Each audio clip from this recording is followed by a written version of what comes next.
everybody. Welcome to Snowbird's meeting room. No, seriously, welcome to the Snowbird's meeting room.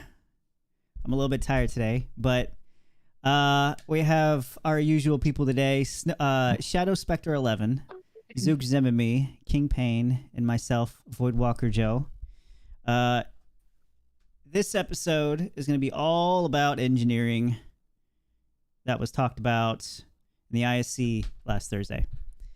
And it's going to be very exciting because I have a lot of notes and I have a lot of experience in all of this. So I'm like, I'm super just jittery about it. But yeah, we're going to get into it. Before we start talking about engineering, though, I just want to say if anybody has any questions at all, feel free to ask in the chat. Just do all caps question and then type your question out after that. And we'll get to it as soon as we can.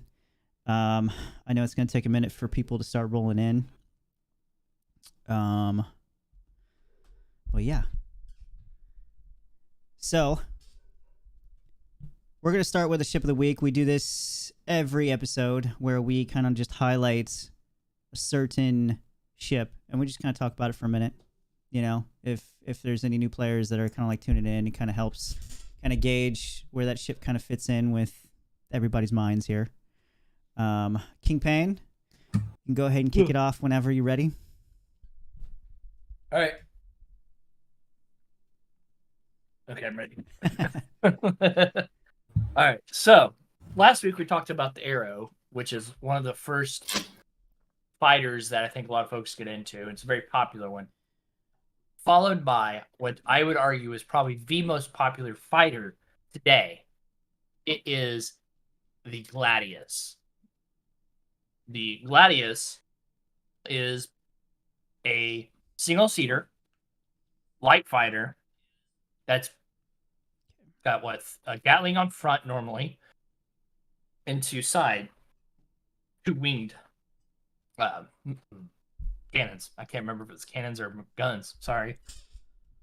I'm still awake. I'm still sleeping. I don't know. Is this metaphysical? Yes. All right. So it's an older design, which has been updated over the years to keep up with modern technology. In military circles, the Gladius is beloved for its performance and its simplicity. A fast light fighter with a laser focused on dogfighting. Gladius is an ideal interceptor or escort ship, and this cannot ring truer right now. With the meta of the game favoring light fighters, the Gladius is probably the light fighter to have. It can be outfitted for a lot of things. As a matter of fact, I flew this ship for a long time. I cycled between cannons, I cycled between lasers, ballistics, all sorts of stuff. And I'm telling you, if there's a ship that you would want to have that's your bounty hunting moneymaker, this is the ship. So let's talk about some of the specs on this bad boy. She's 20 meters long. Not much bigger than the Arrow. Arrow, I believe, is about 17. No cargo, so do not expect to haul anything with this, except its SCM speed is 280 meters per second, which is phenomenally quick. Its afterburner speed is at 1235. That is huge. If you compare that to anything else, that's probably one of the fastest ships right now. Keeps most of that in atmosphere. That's the biggest thing. What now? It keeps most of that in atmosphere. Yeah, that's the other big thing. That's exactly the next thing I was going to say is flying in atmosphere with this thing, you outdo almost every other ship in the game right now. I don't think that I have a hard time thinking about what ship that outmaneuvers it in atmosphere. I don't think there is one. Yeah. Especially, I just don't think there is one. Maybe the Arrow, but I don't even know if the Arrow does, but it comes close, that's for sure. And I don't even think the Gladiator even goes close. So there are 3 variants total. There's the Gladius Valiant, the Pirate, and the Pirate. If I recall correctly, the Gladius Valiant was actually a ship based upon an in-lore person who had to have Yes. it a little bit different, modified with a little bit different of a outfit to it. Yeah. And it's also a great ship too. Like Yep. it's also phenomenal. The primary differences are that the Valiant is a little bit slower. For instance, its SCM speed's rated at 220 meters per second. Its afterburner's 1236. It pitches and yaws slower too. And I think what the reasoning behind that was is they wanted that ship, the person in lore wanted that ship to be more controllable as it turned. If I recall correctly. I might be wrong on that. I'm not huge into lore. But the Pirate Gladius is pretty much the same as the standard Gladius. And hey, Roland. Hey, Roland. Outside that, it's also not expensive in game either. I think it's like what, $1 mil, if that, in game. 0.1. Yeah. $1.5 million, maybe. No. Yeah. So if you're a Star Citizen fan and you like fighters and you make money easily, just save and buy it in game.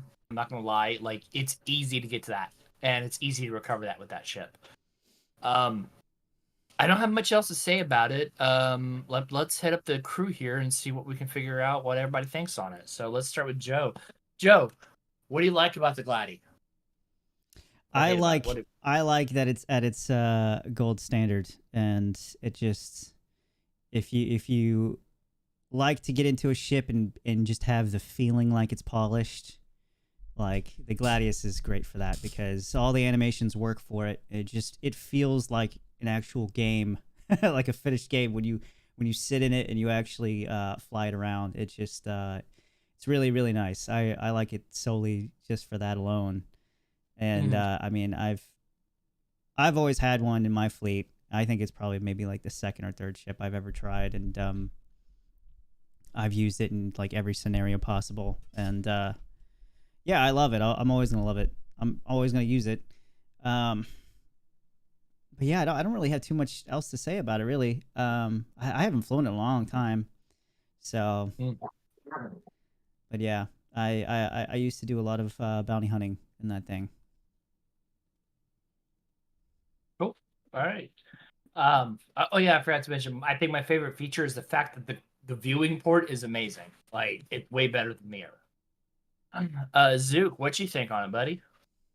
It's an amazing ship. It's generally speaking everyone's first proper fighter and I would recommend it as everyone's first fighter because it's a really good balance between damage, health, and shielding. That damage it can do, damage it can receive, and agility. It's not the most agile, right? It's not the most tanky. It's not the most DPS, but it has a really good mix of the two. It can do both good in atmosphere and in space. So you're going to have a hard press to find a situation where Gladius can't be beneficial. Yeah. It's very rarely will be a situation where Gladius will be detrimental. And most people don't stay with their Gladius. As we can probably see, there's a pattern. Joe hadn't flown his Gladius in a while. Payne hadn't flown his Gladius in a while. I haven't flown my Gladius in a while. Once you've been playing a while, I mean like after a year or so, you generally lean towards a ship that has more DPS but less agility. Maybe one that's faster but less DPS. So sort of what's your playstyle? There's other fighter ships that might match your playstyle better, but the Gladius is a really good middle ground, effective fighter that almost everyone can use effectively with a little bit of training. Most people don't stay with it. I know my org, a lot of members, when they first joined, we would give them enough money to buy Gladius in game so that they can get a feel for, hey, you're in Aurora. Here's enough money to buy a Gladius, get your base combat out there so that you can get armor and fly with us or fight with us. Or if you're flying combat missions in space, you're not having to fly with an Aurora, so you can feel effective. Although Joe's point about the gold standard is very, very on point. When you hop that ship and you get flight ready, you have all the animations and it feels like you're a fighter. And that comes from the fact that it's the main ship is Squadron 42. So it has gone the extra length to sort of define the gold standard. And for the life of the ship, for the life of Star Citizen, the Gladius has sort of defined what is the quote unquote gold standard. It has all the parts, it has all the animations, it does have external storage, which is really, really useful. So it's, if you want to know what they want the game to be like, to fly a ship, you can fly the Gladius, you can feel it. You know what we got to talk about though, since we are talking about the Gladius, because they did show a little clip of the Gladius components coming down to do repairs for like engineering gameplay for that during the ISC. So we will have a question on that I'm kind of excited to get into. Yeah. Let's get Shadow's perspective on the Gladius. Well, I had the Gladius, and I thought it was a good ship. Like I say, I'm not all into fighters that much, but if I was starting out, I'd rather have a Gladius than the Arrow to begin with, and then get the Arrow in Arena Commander and learn more about it. But by far, best ship to start with is the Gladius. Okay. My take. Cool. Great. Yeah, good ship. So yeah, I recommend those who are watching the stream. If you want to try it, you want the best fighter in the game. That's the fighter to go, in my opinion. But okay. Stay tuned. As next week we'll be talking about the Nomad. The Nomad. The Nomad. That should be a good topic because that's the Nomad. That's the space trucking. Man, people either love or hate that ship. So yeah, but it does have have some very unique uses. So yeah, I know they. I hate it. Oh, fair enough. Okay. All right. Well, let's go ahead and dive into all the engineering stuff here. Man, I went to town this morning with the notes. My brain is like mush looking at all of this, honestly. I don't even know where to begin just because I want to talk about it for so much. But we'll start with the basics. So we'll start with kind of the three types of dangers that an engineer, I mean, everybody kind of knows the responsibilities of what an engineer is supposed to be doing, right?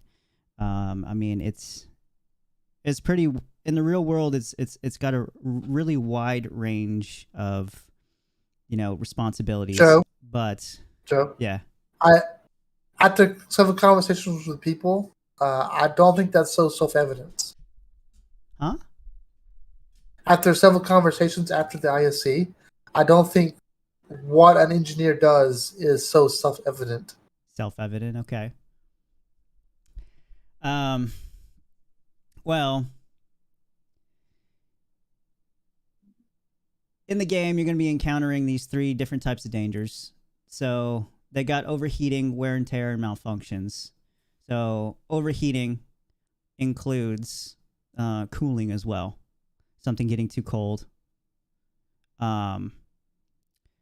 So we'll kind of get into what those mean real quick. So I'm going to kind of like read kind of like what they defined these dangers to be like in the game. So overheating, it's also going to include, what I just said with things getting too cold, things getting too hot. You're going to have passive and active. So passive is like ship coolers, right? Something that's going to be happening kind of behind the scenes that you're not really going to see except on a screen somewhere. And then you're going to have the active component to it, which is like what Dave described as fire extinguishers to cool it down. And then as far as something getting too cold, they were talking about blowtorches. So I want to ask you guys for the first question, when it comes to those three types of dangers you're going to be kind of encountering, what are your thoughts on it? Are there other ways to deal with the overheating issues, the wear and tear, the malfunctions, and everything like that. Yeah.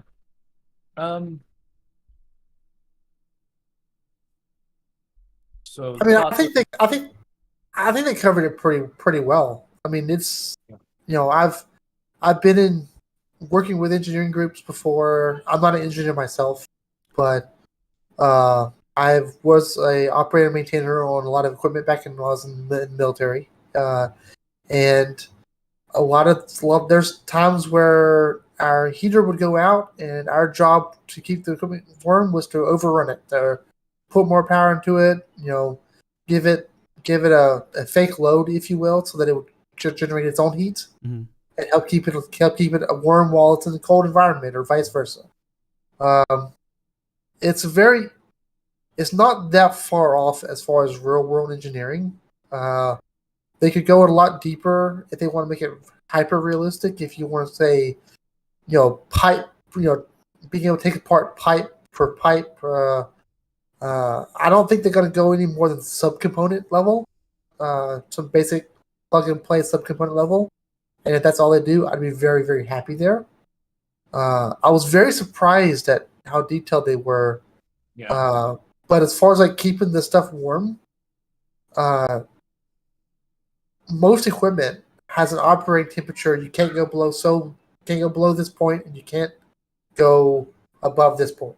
And that operating temperature has to stay in that range, or you're going to start having problems. And most games say just overheat, right? They don't deal with overcooling as well. And I think it's amazing they went that far, that they're going into that much detail. It makes you I happy. love it. I'm super happy. I have literally dealt with server rooms that were being overcooled, Yeah. and you never see that in any kind of fiction or space games or any kind of But we're seeing it here. That goes to show you how detailed they're trying to be, Mhm. and how immersive they're trying to make it, and I love it. Yeah. I really want to jump in on this one because I feel like I am an engineer in real life,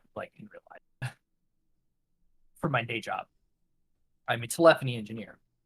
And what engineers do, they kind of have a broad spectrum. They build or maintain a system or structure, simply put. And an engineer knows that the common thing people think about isn't not just more than like a quarter of what actually happens in engineering. And so there's the point about cooling, right? Things can get too cold and they will not operate properly. This is a legitimate thing. This is why, for example, for those who are into computers, people overclock, and you have hyper overclockers, which try to do some amazing stuff with LN2 or liquid nitrogen. What's the number one danger with LN2? Components freezing and shattering, being too cold. And so what do? They blowtorch it to keep it hot. So, case in point, I was in a competition and I overfroze a RAM stick because the LN had got out and ran into the board, and a little bit of it spilled onto the RAM stick, and it killed it. And it was too cold to operate. Electricity couldn't move through it, so I had to heat it up with a blowtorch away from it so it would move up, and you have to keep it dry at the same time. So things like that are amazing. Now put yourself in outer space or on a moon or something that doesn't operate in the same temperatures that we are used to here on Earth. So, or even used to here on Earth, because there are temperatures on Earth that stop equipment from working. Metal is a big thing. So we're dealing with metals in space, and metals do change structure depending on how much heat is applied to it or how cold it gets. If Joe was in a band, if you ever had really cold drum stands in a band, it was really cold outside, it became difficult to collapse everything. Or what instrument did you play? I was a vocalist. Joe? I play a little So guitar, you're- but not really good. Well, actually, a good idea is the neck warping and temperature changes. That's another thing. Like it gets too hot or cold, like your neck could warp either way, and it makes it weird because the truss rod and the wood are susceptible to temperature. So I think it's a really good thing. I think it's awesome that they thought about this stuff, and it's not too out of the realm that you can take a blowtorch to something and make it work. And that's they didn't have to do that, Yeah, but they're doing it. I think they could have given you. I hope they give you another option of actually using heat sinks, where you take a piece of metal, just stick it on the side of it, and let the heat equalize over, and then pop it off, and then put another one on. That could be another way you cool Kind something of like down. a in outer space. radiator or something. Yeah. Yeah. Well, it wouldn't be a radiator because in space, heat cannot dissipate to the air around it. If your component's on the outside of your ship, you're going to have to put something on it, let the heat soak, and then change it until that component's completely cool off. Well, You need a heat sink mass. Yeah. I'll say this. So I went and I was curious because I was like, I mean, it just there's better ways than other than just a blowtorch, right? But I guess when you break it down to something that could be like an easy way for somebody to temporarily take care of something like that in the game, Mhm. that's an easy way of doing it. You Oh, yeah. know, it's kind of barbaric, but why not? Yeah.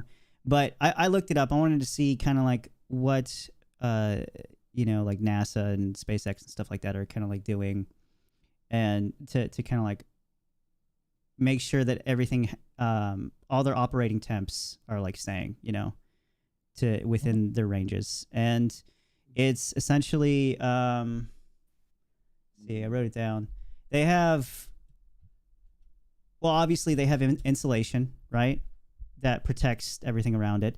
They have special coatings that they coat everything in that kind of like, I don't know. It just coats everything. I'm not thermal. It's fucking thermodynamics and all that crap. I don't know much about it. And then you have heaters. So this was something that I kind of like brought up earlier, was that you could simply have a heater on the ship for the components, to keep it from getting too cold. And then you also have fluid loops going through it. And this is where I'm going to kind of talk about, the real world, like kind of like Navy experience that I have on a ship. Was we have these things called, we have jacket water. And essentially it runs like seawater in loops throughout the ship. Yep. To help cool our engines. And I mean, you're in the middle of the ocean, why not use it? So that's pretty cool. But you have to maintain, as an engineer, you have to maintain those loops. You have to maintain the pumps, the massive fucking pumps that they go through. Excuse me. Even our firefighting capabilities on the ship, it takes seawater. We have the firefighting pumps that we have. It utilizes the seawater for firefighting, which is pretty cool.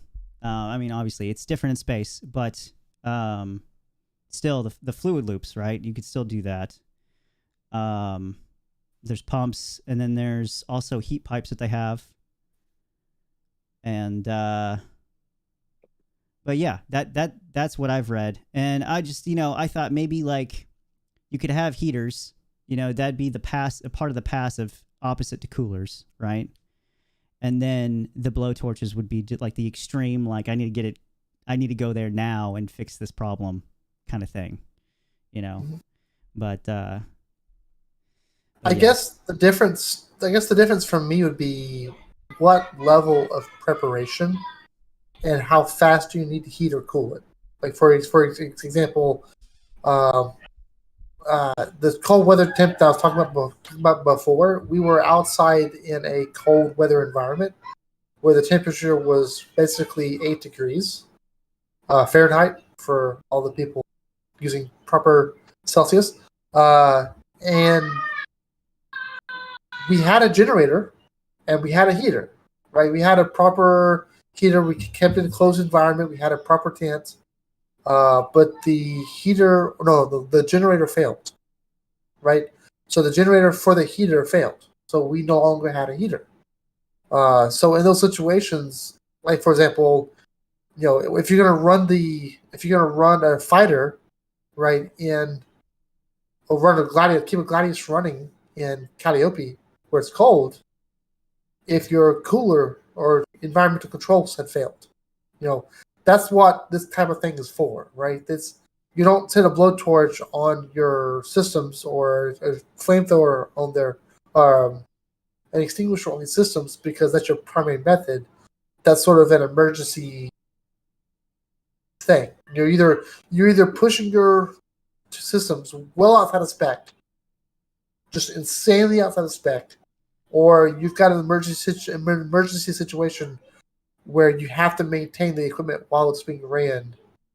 Thus, you're taking these emergency actions. Yeah. And I completely agree with you. And that's what I think a lot of the subcomponents can be, where, hey, this cooler cools. Well, I'm going to swap out one of the subcomponents, and it gives it the function to reverse the pumping, and now it can give heat as opposed to pull heat, right?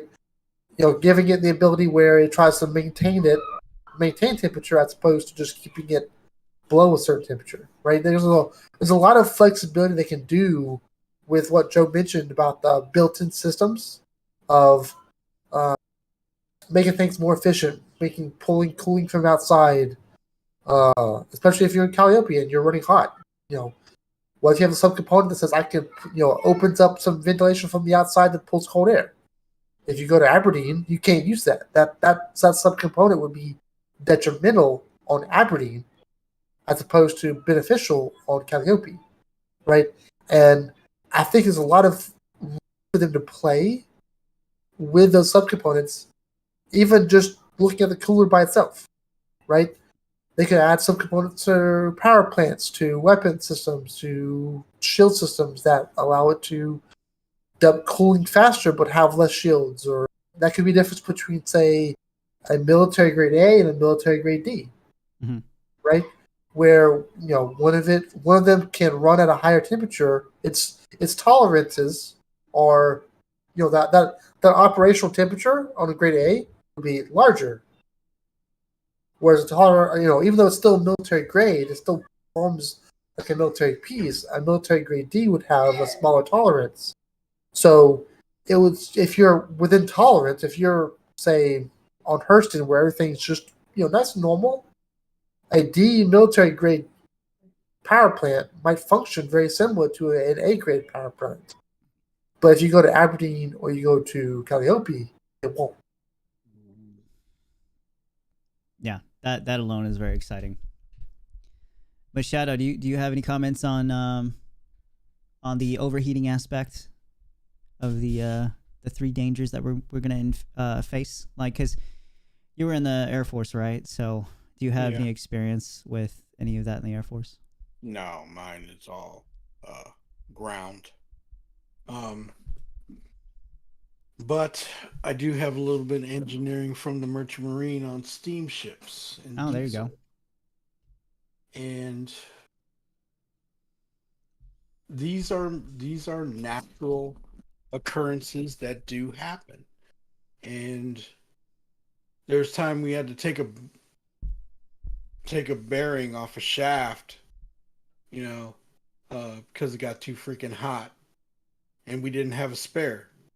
So I had to put it in water, cool it, Then we were able to grease it, and we caught it like right before it went totally bad. So yeah, things like that. I mean, even the electrical, where you got a bad circuit, you go in, you have to find it, then replace it, put a new one in.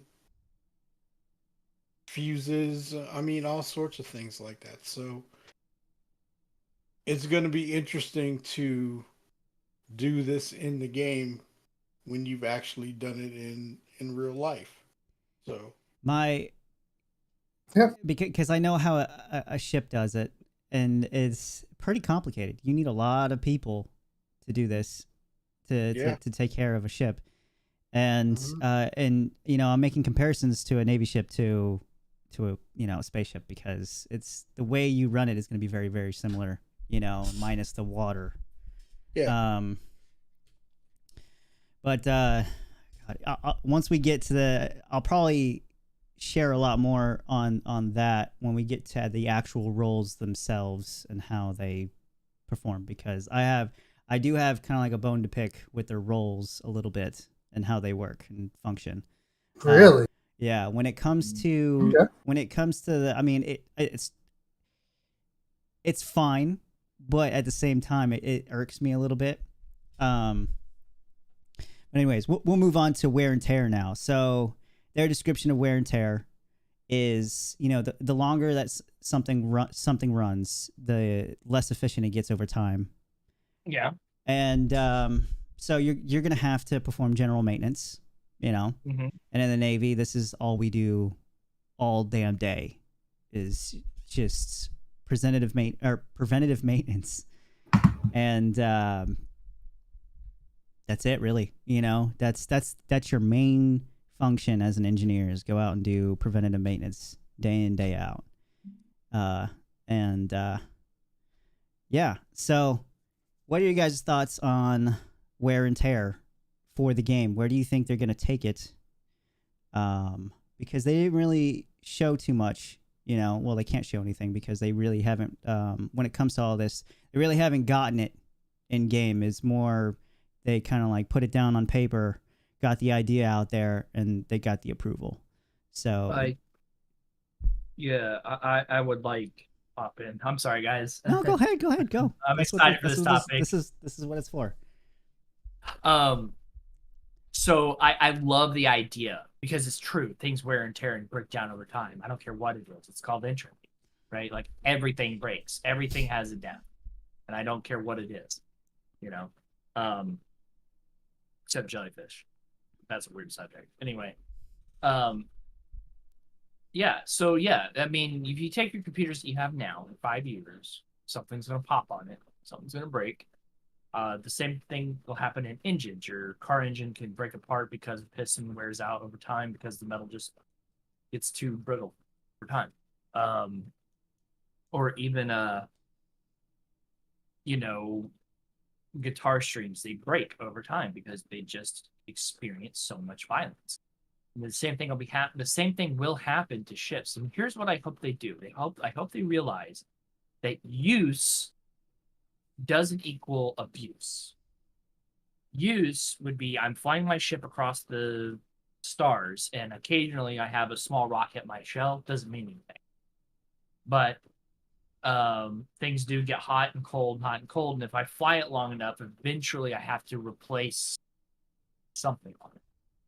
But if I'm a fighter, I better have better grade equipment. I better have very tough components. Otherwise, that if I have the same components I have in let's say a shuttle, then you bet your darn Hooten that's what's going to happen is when I go into a fight, my hull is going to be torn up. My which means that you'll have to hull repair it. My components might be overheating like crazy, which means that they degrade further if they're not of a certain spec, like Zook pointed out earlier. You have to have a certain spec for them to be able to function properly. If I'm a shuttle, I got pummeled. Bet your ass that the components have worn down much faster because of the eclipse. So I hope they really think about it. I hope they really consider that not just time, but outside factors also affect the quality of the component. So that's my opinion on that. Shadow? Well, when Mike was talking about shuttles, okay, we're going to be using drop ships a lot, you know? And personally, I would rather, and I really think that a reclaimer should have a snub ship. that can go to the planet, do what it's got to do, and then come back. Not have to take that thing all the way down. Okay. So with a shuttle, you're going to be using that a lot. That thing's going to get more wear and tear than any other ship in the game. Just my thought. So parts on that thing are going to go quick. And you're going to have to repair that ship constantly. Keep that ship up.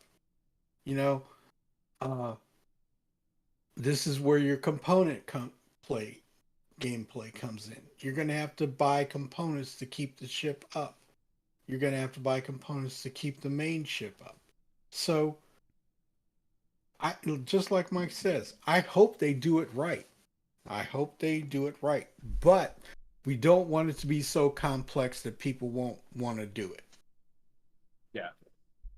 For me, Yeah. I would love to have something super complex, but this is going to be a later question, but we can talk about it now. You know, the complexity in all of this, you know, I love the more complex engineering, the better for me. But I know for a lot of people out there, it's just gonna be too much. You know, like you guys said, it needs to be able to have that fine line of being fun more than anything. I'm not that worried about that, to be honest with you, Joe. And that does sound selfish and kind of pompous, so I apologize. But I don't think that's going to be a problem because the difference between, say, a component for a desktop computer, just have an example, Mhm. and a component for a server rack, right? One's made almost plug and play because idiot number 5 in Iowa will be using that tool and needs to be user serviceable by them, Mhm. whereas a server part will not be. Sorry, my apologies. You're good. So essentially, I think you'll have, say, a power plant for a Carrack will require heavy maintenance. Might require a lot of work to understand what's going on, whereas a power plant for, say, an Aurora or an Arrow or a Gladius will be a lot less complicated, a lot more plug and play. I agree. There'll be less components, less things to tinker with, and more options the larger the ship goes, thus necessitating the more complex, well-trained engineer. I think this is also where you know, AI blades kind of come in too. Like I don't know too much about what they've said in the past about them, but you know, in the game they have said in that ISC that every single item on the ship, every component is going to have its own, you know, startup temps for everything. You know, where, you know, the ranges it needs to be in to be able to function for whatever, right? That's the job of the tuner on the ship. And kind of what I'm thinking of when it comes to it being too complex is it turning into like this thing where you're going to need this big spreadsheet that's going to have, you know, everything on it.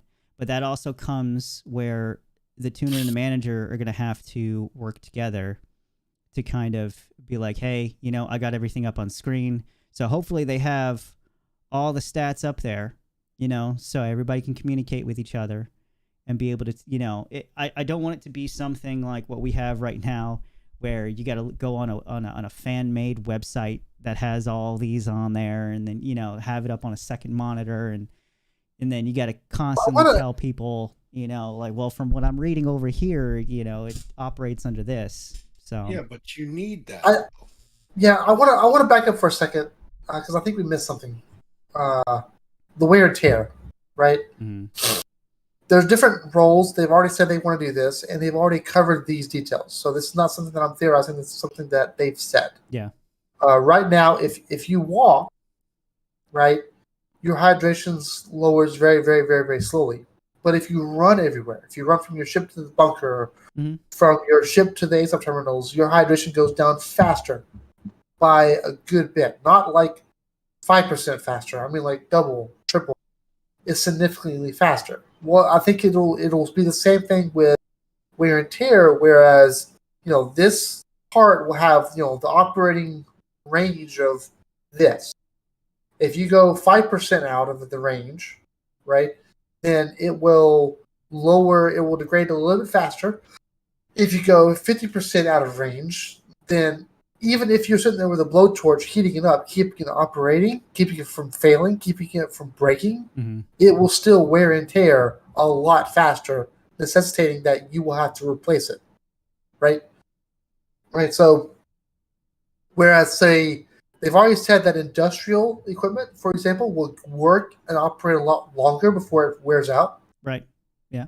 But will probably have a much smaller operating room, whereas military equipment always wears out quicker, but has a larger operating space where it, regardless of what you do for military equipment, it almost doesn't wear out quicker, right?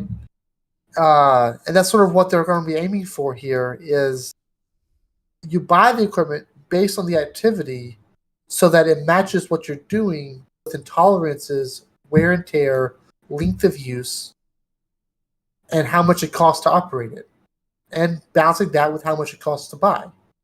And that goes sort of back to the types of malfunctions and types of wear and tear that we're talking about here is, and as with user maintenance, we're looking at it saying if you're a single pilot, a lone gunner operating an Aurora or a Gladius, generally speaking, you're not going to do anything too overly complex where all you really need is pull power plant, plug it back in. And it's going to be relatively cheap to put in a new one, leave it at place. If you're trading in a Hull A, for example, or you're trading in a Freelancer or a Cuddy Black, it's going to be relatively quick and easy to service, right? Yeah. If you're operating in a large org, you may still have that Gladius, but you may have a org tuner on your ship that's operating, like your ship's sitting on. Like, for example, let's say you're on a Carrack or an Idris, that you're part of a carrier fleet. The tuner for the fleet, for the Idris, might also be the tuner for your ship, right? Where you get the benefits of having a tuner. You're going to want more than one, too. Yeah, and you won't need the expertise to be the tuner. The expertise is the fighter, right? Tom Cruise, in Top Gun, didn't prep his ship, didn't prep the jet, right? Those roles are different. Those roles are separate. Mm-hmm. And I don't think if you are a solo ship in a small ship, you'll need to do it. You might benefit from it a little bit, but you won't need it. But in the large ships, it will be needed. That's you'll need the spreadsheet that you're talking about. When you're at like the spaceport engineers, the wherever, or the carrier engineers, those guys are going to do all the maintenance, the regular maintenance daily on that fighter, so that way the pilot doesn't have to worry about any of that. When he goes out, he could just do his job and come back, and he should not have to think about any of that. He should be only thinking about how to maintain the integrity of his fighter while he's out to make sure he makes it back alive and accomplish his mission. That's about it. Yeah. And if you're a single-seater pilot and you're a small ship, you won't need to tune as much. No. Unless you come into things that are unexpected, but that pilot, he's still going to need to know some basics about what to do in each situation that he might encounter while he's out. So, yeah. Some basic stuff, but nothing much that would require, as you said, a spreadsheet. I think what they're aiming for with the different levels of complexity, I think will surprise a lot of people to match the need of like a balance between fun and immersion. I think that'll work. The spreadsheet thing I'm talking about is mostly when thinking about like a big capital ship, where you got maybe like 20, 30 people, 50 people maybe, and you're going to have multiple engineers in each class, all three classes. So you're going to have 2 or 3 tuners. You're going to have 2 or 3 mechanics. Maybe more of each, and then you're going to have a bunch of managers too, and they're all going to be running. They're all going to have to communicate with each other. Be like, okay, so you get all the coolers. I'll go over here, and I'll go get I'll go take care of the the shield generators or something like that. Whatever it is, like you split them up, and you make sure that those people, all they got to worry about are just the specifics for those specific components that they got to go take care of. Like you shouldn't have to remember all the specifics for every component. You should have people assigned to take care of certain things. And that's where in the real world you have on a ship, you have qualifications. The more you have, the more things you can work on and maintain. And I think a lot of ships, large ships, and orgs will have qualifications for that.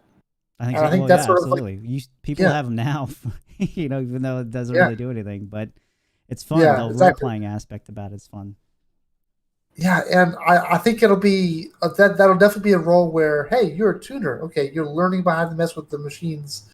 You're not the manager yet, right? And you're not. I think they're making those roles to be maybe not hardcore lines where one person can't do everything, but it definitely specifies the level of seniority where if you have someone who's the more experienced mechanic, they need to take that manager role so that they can look, so that when they're looking at the dials, that the MFD, if you will, they will know what they're seeing. They understand what they're what the readouts are saying, and they can communicate that with the more inexperienced staff to get the job done.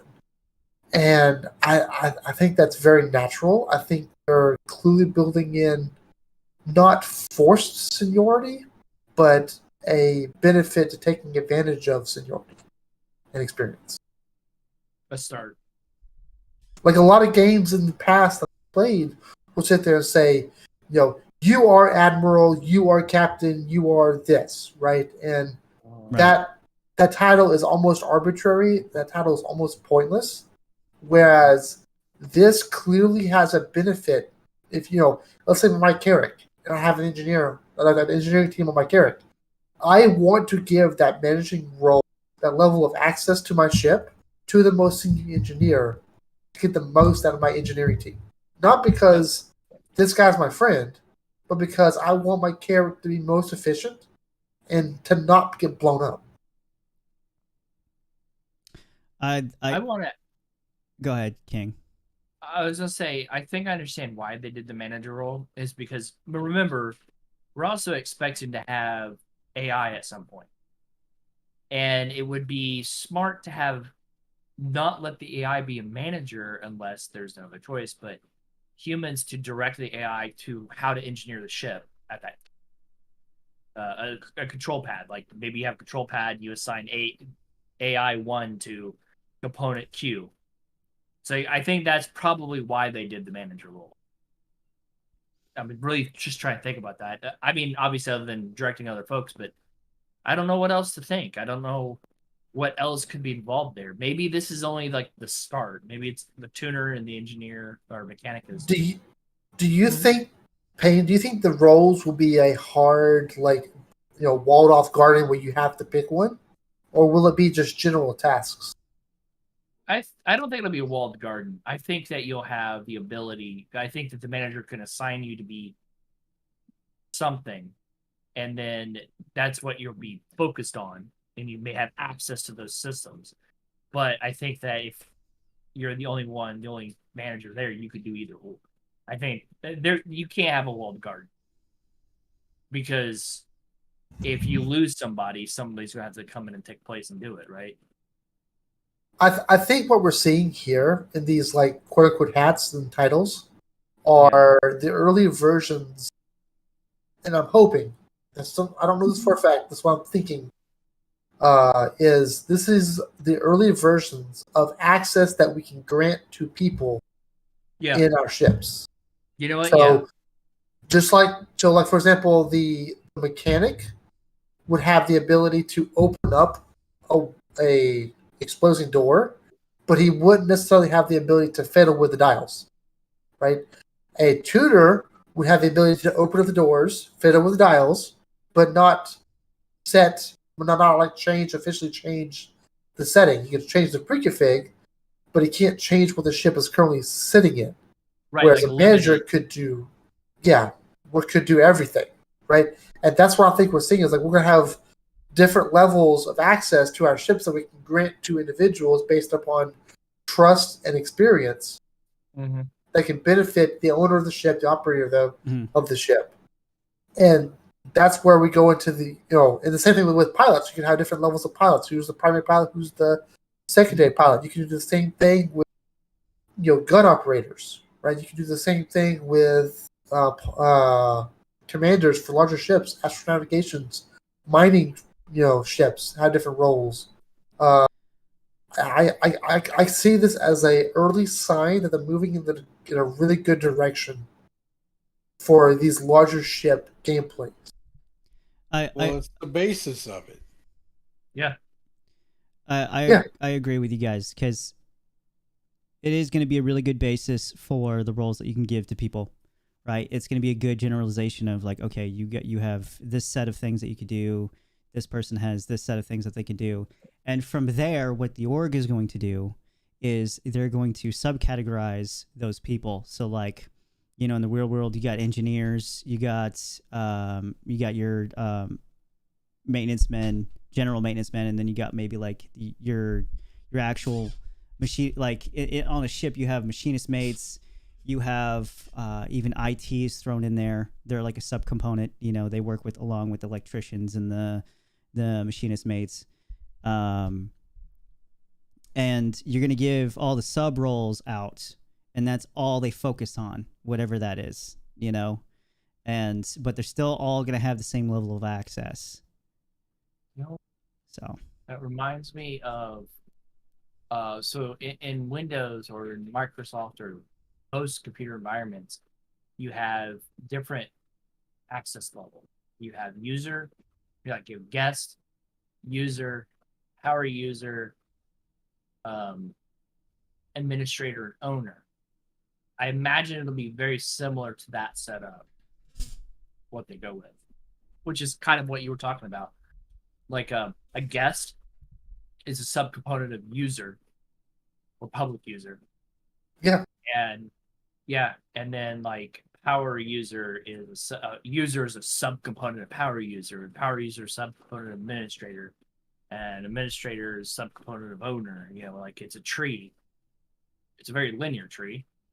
In fact, it's a plank. It's a wood plank. But yeah, I think you're right, Joe. I think it'll be very much like that eventually. It makes most sense to me.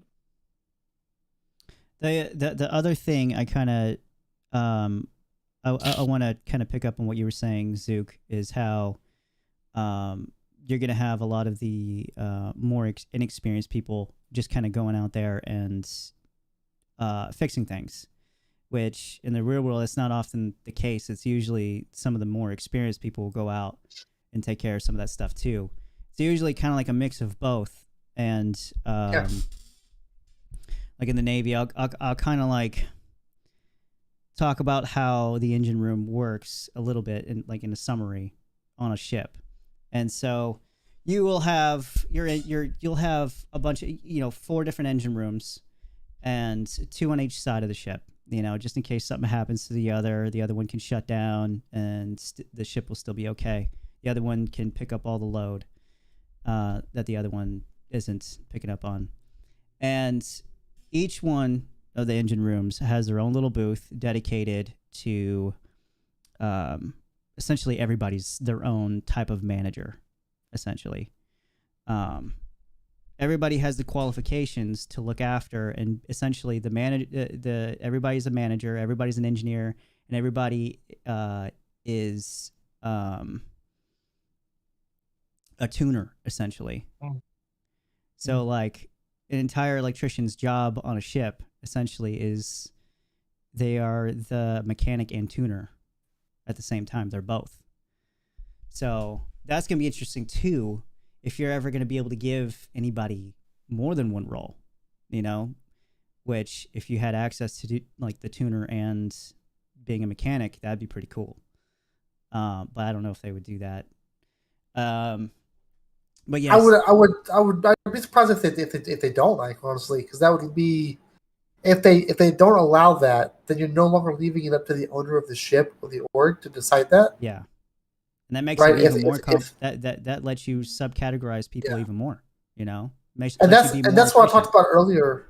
Yeah, that's what I talked about earlier about being a walled garden. Say, I don't want to be forced to say, you know, Joe, you are only a tuner. You cannot be a manager. Yeah, I would like, if I have an entire team of mechanics that are really good at everything, yeah, I'd want to give, and I'm the owner of the ship, I'm the captain of a ship, I'd want to say, hey, man, you know, the most experienced one that I'm more comfortable with, saying, hey, are you good with me giving them access to everything?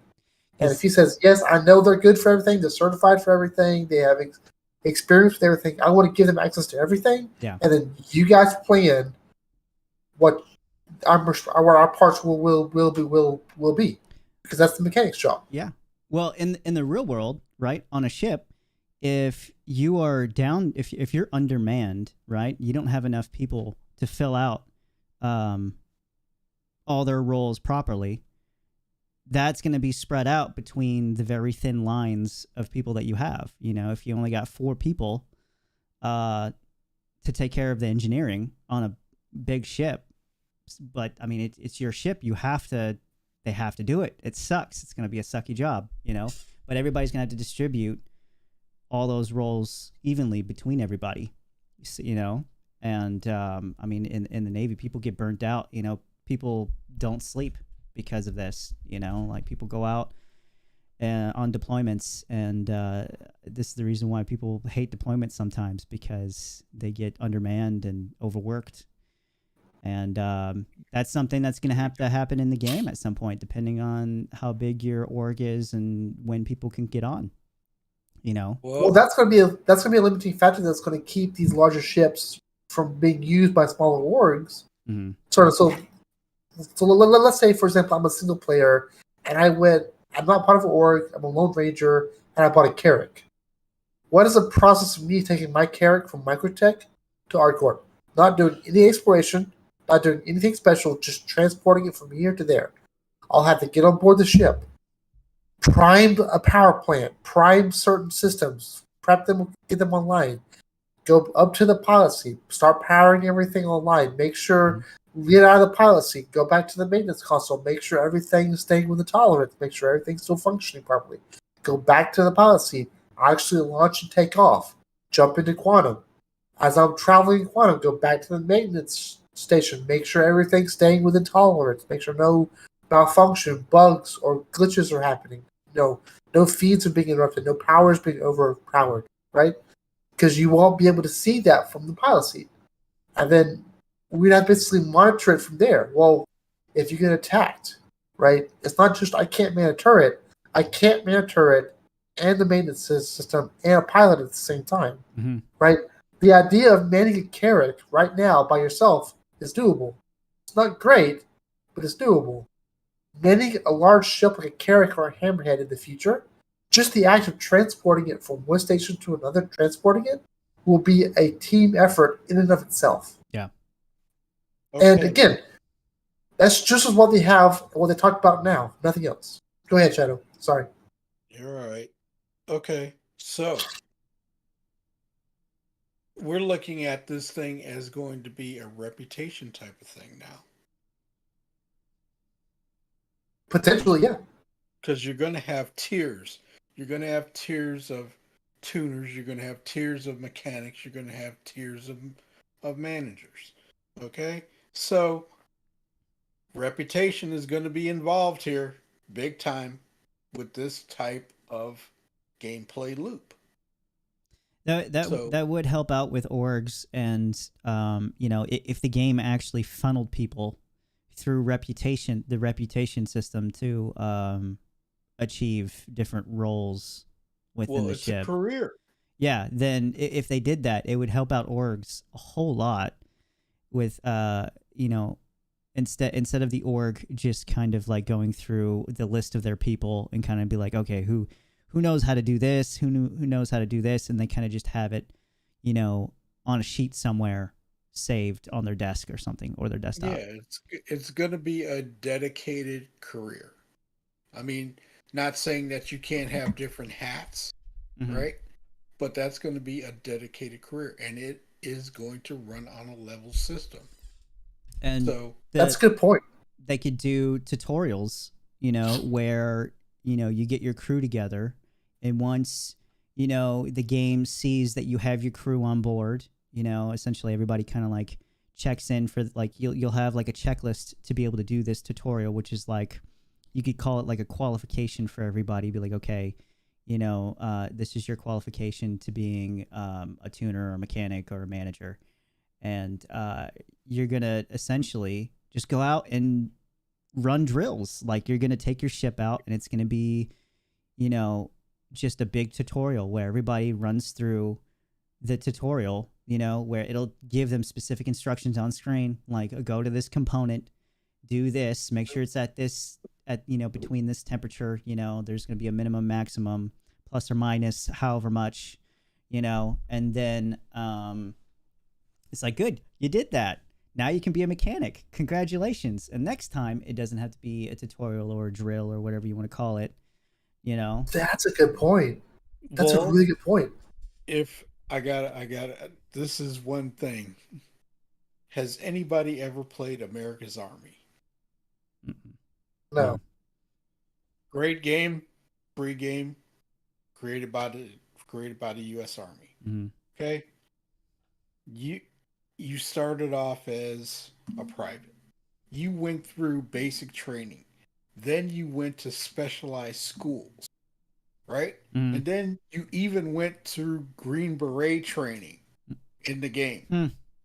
So it's all just one Okay. big game about training. I would do it. Then I'd play it. after that, right? Then you went on missions. Yeah. Okay. So here we're looking at it right now, right? When you on a ship, right? I would look at everybody having some type of classification in the engineering field to be on the ship, right? So if somebody was killed, they can back that person up. Mm-hmm. Get into that role. Not saying that it will happen, but it's highly possible because it's Star Citizen. Somebody's going to die. Oh yeah, absolutely. So, That would be really cool if they had like that reputation system for the org, like you said, Shadow. That'd be really cool. but this is how it works. Okay? So everybody who is going to be a crew member on a ship, they have to have a basic of engineering in some form. Yes, there's going to be a minimum standard that all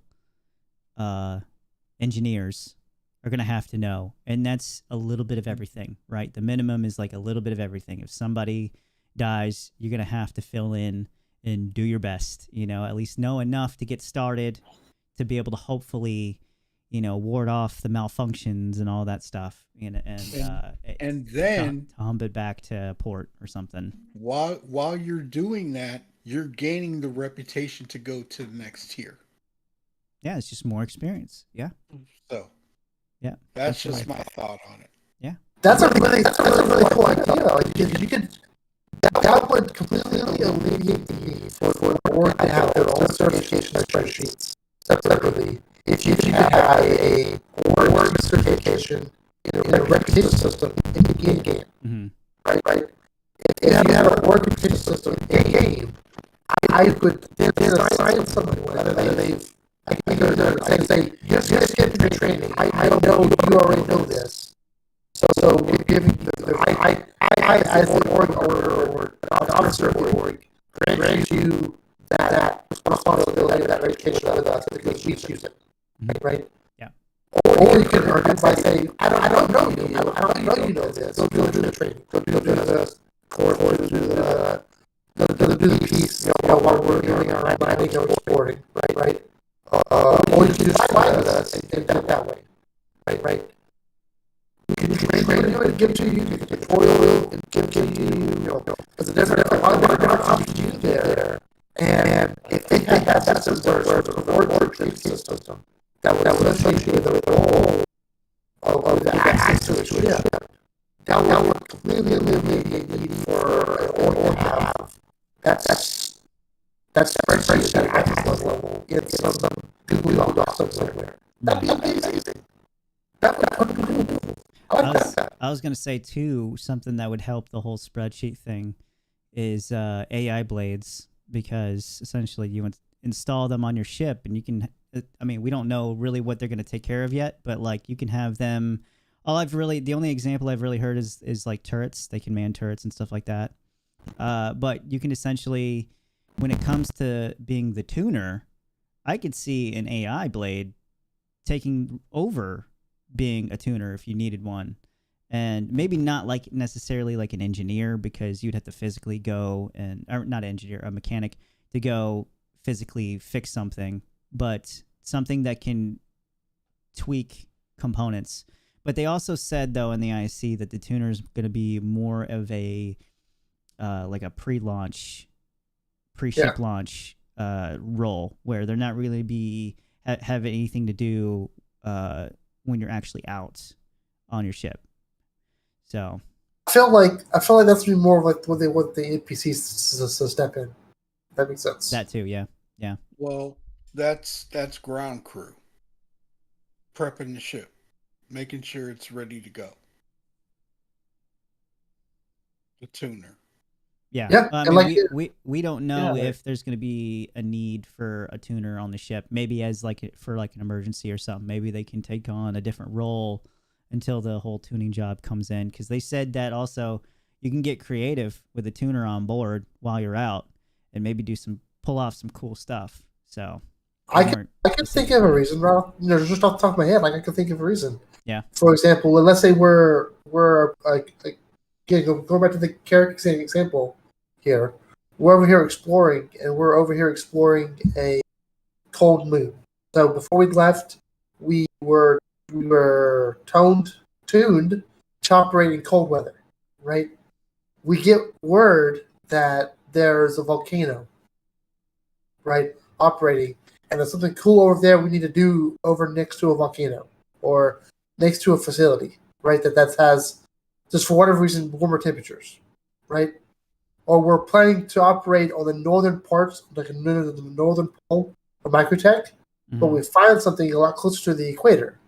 Well, that tuner may say, okay, to keep our stuff from wearing and tearing before we get down there, send the tuner to retune our ship real quick while he's still on board. Maybe go into space real quick. We can shut systems offline and go ahead and do the tuning real quick, because we're about to go down to a warmer area. I could see many examples. Not in a fighter per se, maybe not in a mining ship, because you're just very, very scheduled, very more of an industrial environment. But in a situation where you're going out to the unknown, I could definitely see a use for a tuner on board. Oh, you have Absolutely. to have one if you're going out far, man. Because you never know what's going to happen. Maybe you can't make it to the planet or moon that your objective is at, and you're going to have to make an unscheduled stop on a different moon or planet that's completely opposite to what you wanted to go at, What you're expecting. Yeah. So, absolutely. Mike, you got anything?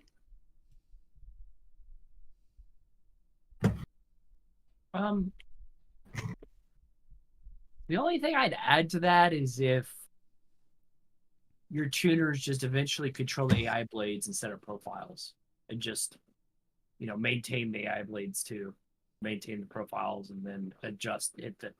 Got on their datapad, iPad, and just said select tuner profile Q. Yeah. And then if the AI blades die, then they know how to do the tuning themselves. So I can see that. Okay. See the blades storing pre-configs, but I don't see the AI blades changing the configs, or like the preset configs. I could see maybe an NPC changing a preset config, but I don't see an AI blade doing that. I think that should depend on the manufacturer. I think Origin, 100%. I think Drake, nope. You need to put some monkey wrenches on it and spit on it and punch it in the face. Dude, that's going to be another thing that's going to be about, the components that you pick for all of this, right? For your ship is what manufacturers to go with, because they've said in the past that, there's going to be some that's going to be dog shit. There's going to be some that's going to be better than others. So, I mean, depending on what you pick, kind of like what King was saying, that's going to happen. So, yeah, I mean, if you have a really good mechanic crew, you could go dog shit equipment, and that mechanic crew can work wonders. Absolutely. Oh, yeah. People always say how you could do, if you're experienced, you could do some wonderful things with some shit equipment, so yeah. Okay, so we'll go away. We kind of like straight off, but that's definitely expected. We're going to get into malfunctions, and this is the big boy here. The different types of malfunctions that we have are disconnection, so like missing relays, no items in item ports, or like power drops. You have you have power drop as a separate here. Not enough power generated for item. You have misfires, which is wear and tear that impacts the function of the item. Cloggage, they said that was going to be resources which are prevented from reaching the item.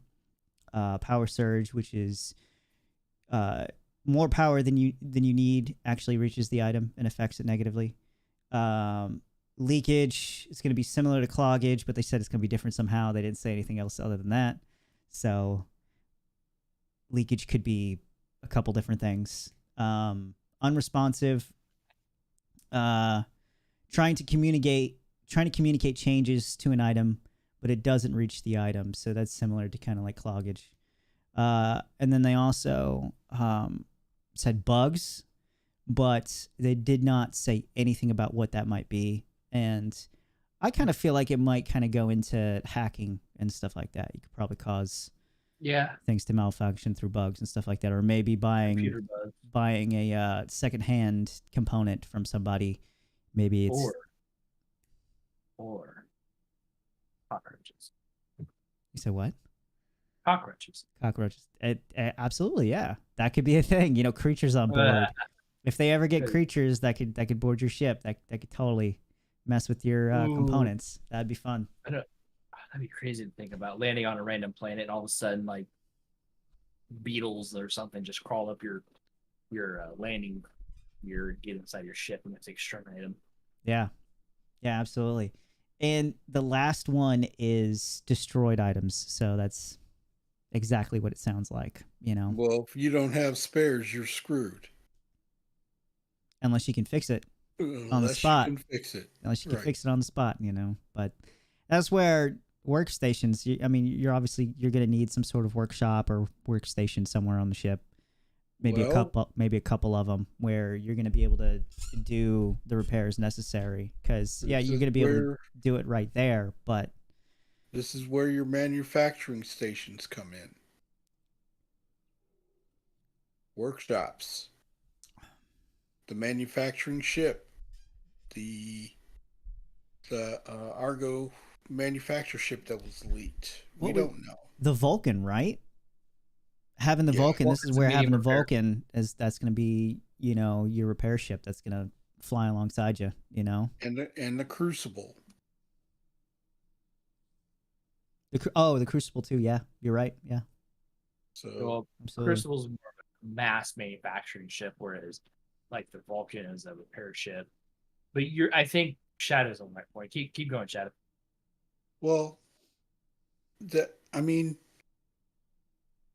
a destroyed component, okay? If you don't have a spare to drop in there in a heartbeat, you're not going anywhere until you fix it. Right? Yeah, depending on what it is, too. Yeah, it depends on what it is. And it depends on if you can get it where you are. Because I mean, if you're in Pyro, maybe all you can get is pirated components, Exactly. that aren't the best. You're going to have to Exactly. hump it back home. Right. So you're going to have to That's a really good point, actually. I like that. you're going to have to be really, really careful about what you're doing. I mean, me, myself, I know that if I can't afford the top-notch stuff that I put on my ship, I'm definitely going to have some type of backup. It may not be the top-notch, even though I will have top-notch on the ship, but maybe I don't have the cash to do it, right? I'm going to get the lower grade one to at least put in there, and then when I get back home, then I'll pull that one, have it repaired and refurbished, and put in a top-notch component. So that's good. That's going to make a big difference, man. Yeah. Just like when Mike, myself, and Jeeper were out, and we were doing mining in the mole, and we blew out the power plant. We couldn't get back. Somebody had to come get us. If we would have had a spare power plant on the ship, we could have replaced it and been able to go on about our business. But it's not in the game yet. Go ahead. Really cool is if they set up that quantum trading piece where there's not just a store that sells an infinite number of these Class A parts, right? Yeah. You'd have to have trading people trading to bring parts to the manufacturer for the manufacturer to create these parts, which would then be transported to the stores to be sold. Yeah. And then all of a sudden, you're looking, I just bought a Carrack. We're part of an org now. We're going to do really cool things. But yeah, but only what's available right now is Class C's or Class B's. Or maybe you have to mix and match to where what's available based on the open market is just what's available in the open market. That would be really cool. But you're looking at it just like I'm saying. That's real life, man. Yeah. That's why it's really cool. That's really cool. So, yeah. I mean, that's a factor that is going. It's going to come when Quanta hits. That's going to make a big difference on what you can get, where you can get it, and how much it's going to cost. So, I agree. Be prepared.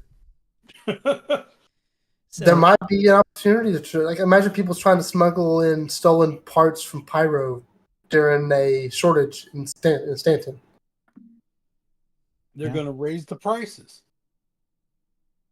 to get the most out of it. Okay. There'd be incentive to move parts from one system to another system. Yep. To a system that say that's at war because it's high demand, or imagine a whole sea that has nothing but grade A military grade power plants on it as cargo. That would be so cool. I would totally do that. That's a target right there. You just put a target on that ship. Yeah. So yeah. That's all I got, man. I mean, I didn't mean to interject, but I just thought of something I think is really cool too. So imagine you're smuggling components, right? And these components though are low grade components, right? But somehow your org managed to find a really cool way to tweak them to where they're overpowered in a certain aspect, right? Like you would want these if you're going exploration or fighting or something, like whatever it is, right? Like, or highly specialized in some way. The most efficient in shields or something, so it's cost effective, but also, the best that you can get, right?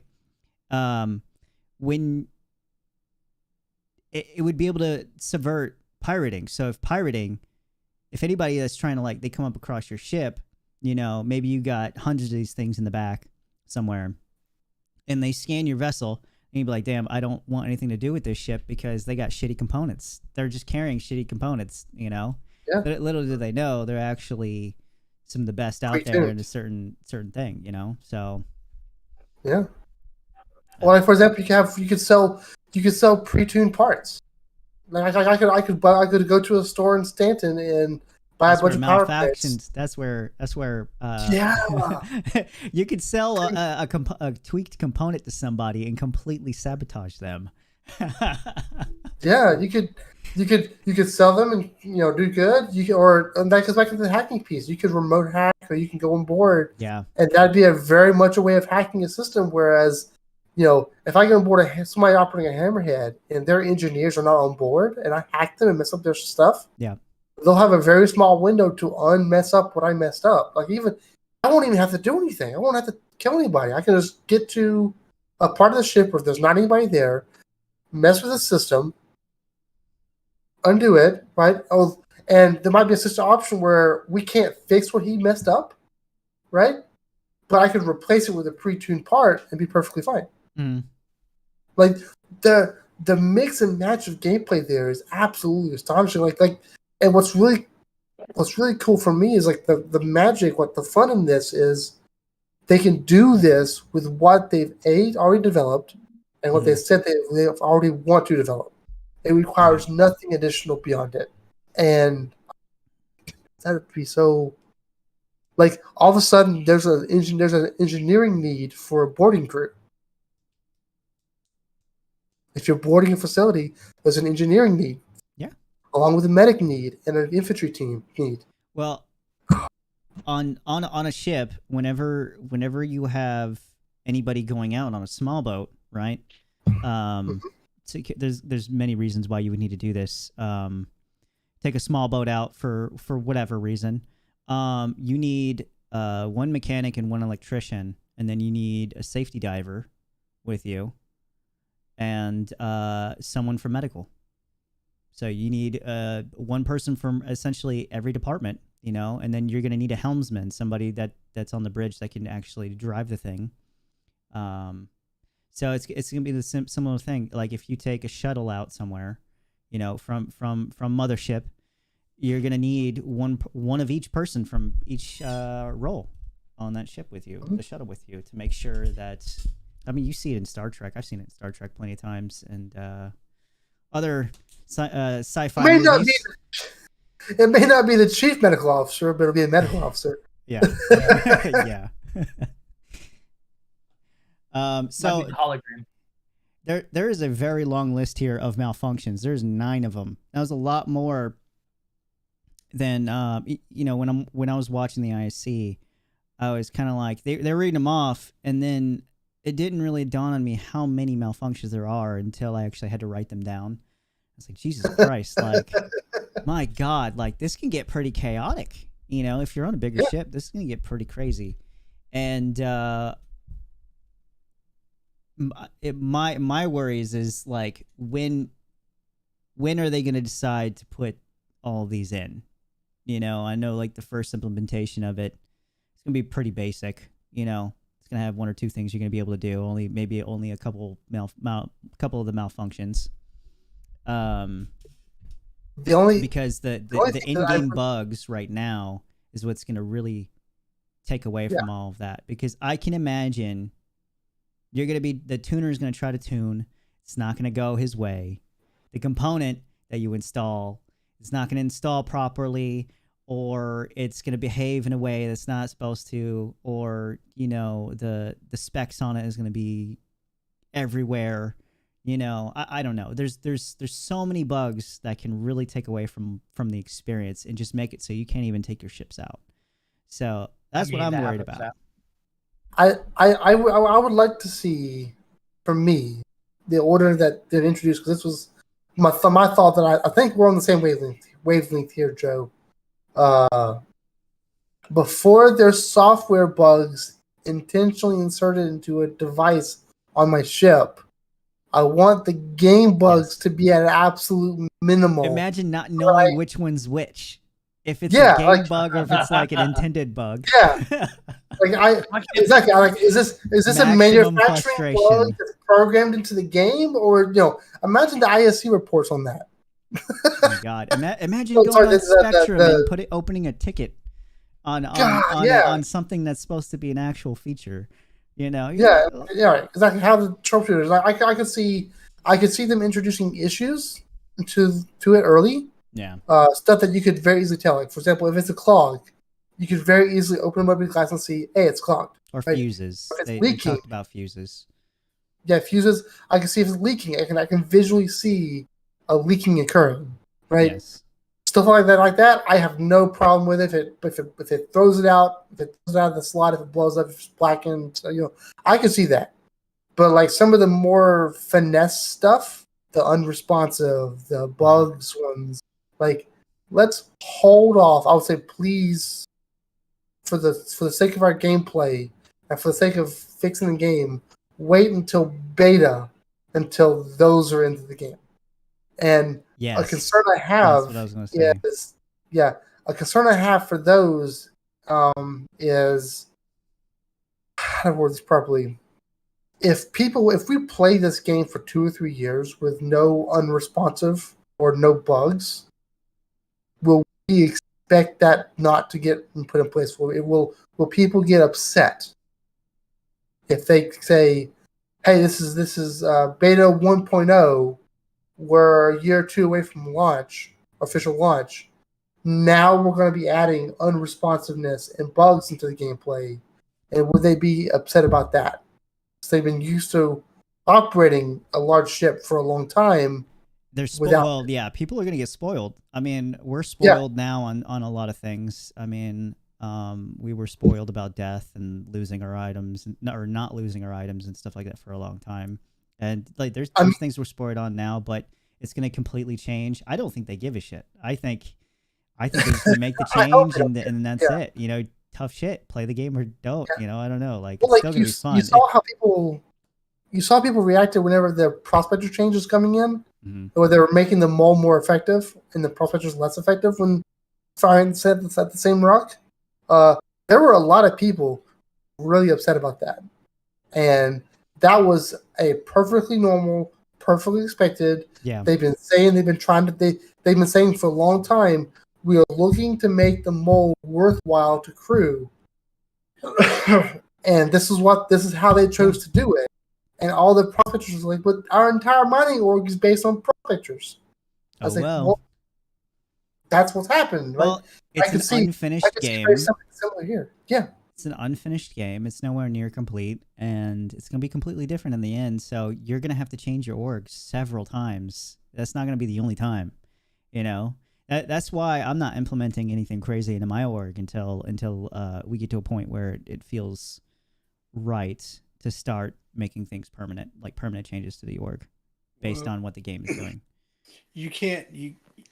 I mean, you can put ships in certain places, but you have to be able to adapt those ships to that situation. You know? So, yeah, you'll have like 2 or 3 prospectors. Those 2 or 3 prospectors go out and do what they can do.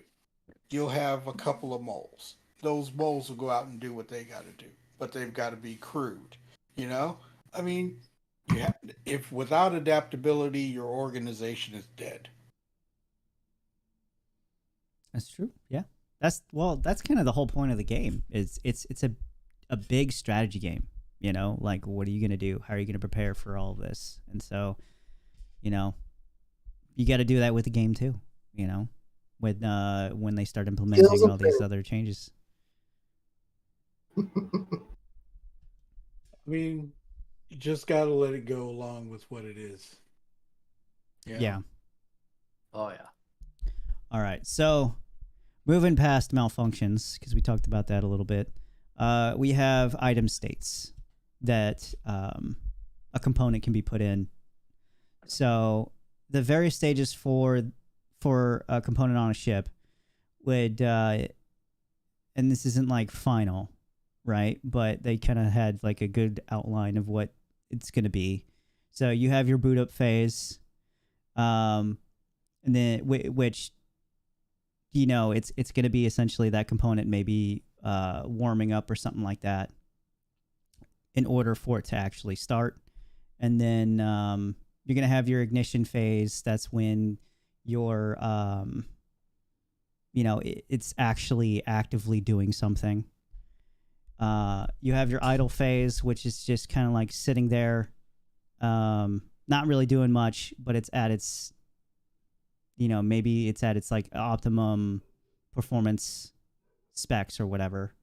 You have your active phase where it's actually producing resources for your ship, or resource for your ship. You have your prime phase, which they gave the example. Not everything's going to have a prime phase, but stuff like EMPs will have it. So you'll essentially, when you're in that primed phase, it'll tell you you're in that phase and you can go ahead and fire your EMP. It's ready to be fired. And then you have your cooldown phase. So like after firing that EMP, you're going to have that wait before either restarting the component or turning it off or preparing it to fire again. So it's going to cycle through those phases. So what are you guys' thoughts on that? How do you feel about it? Do you think they missed anything? Go ahead. Yeah. There's some. Go ahead, Payne. Sorry. Oh, I was gonna say I think that's a good start. When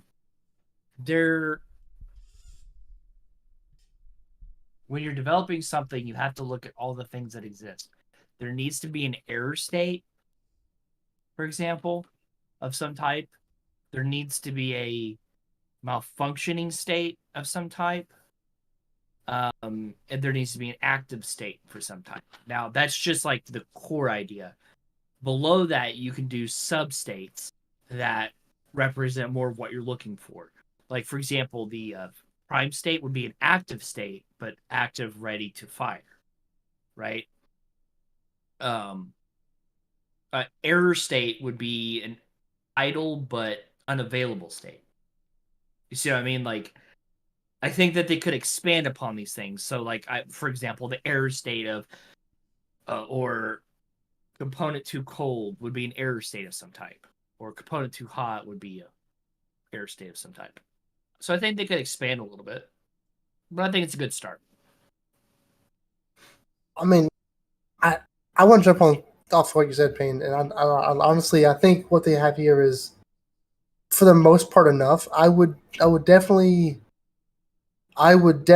separate the state of operation and status of the device.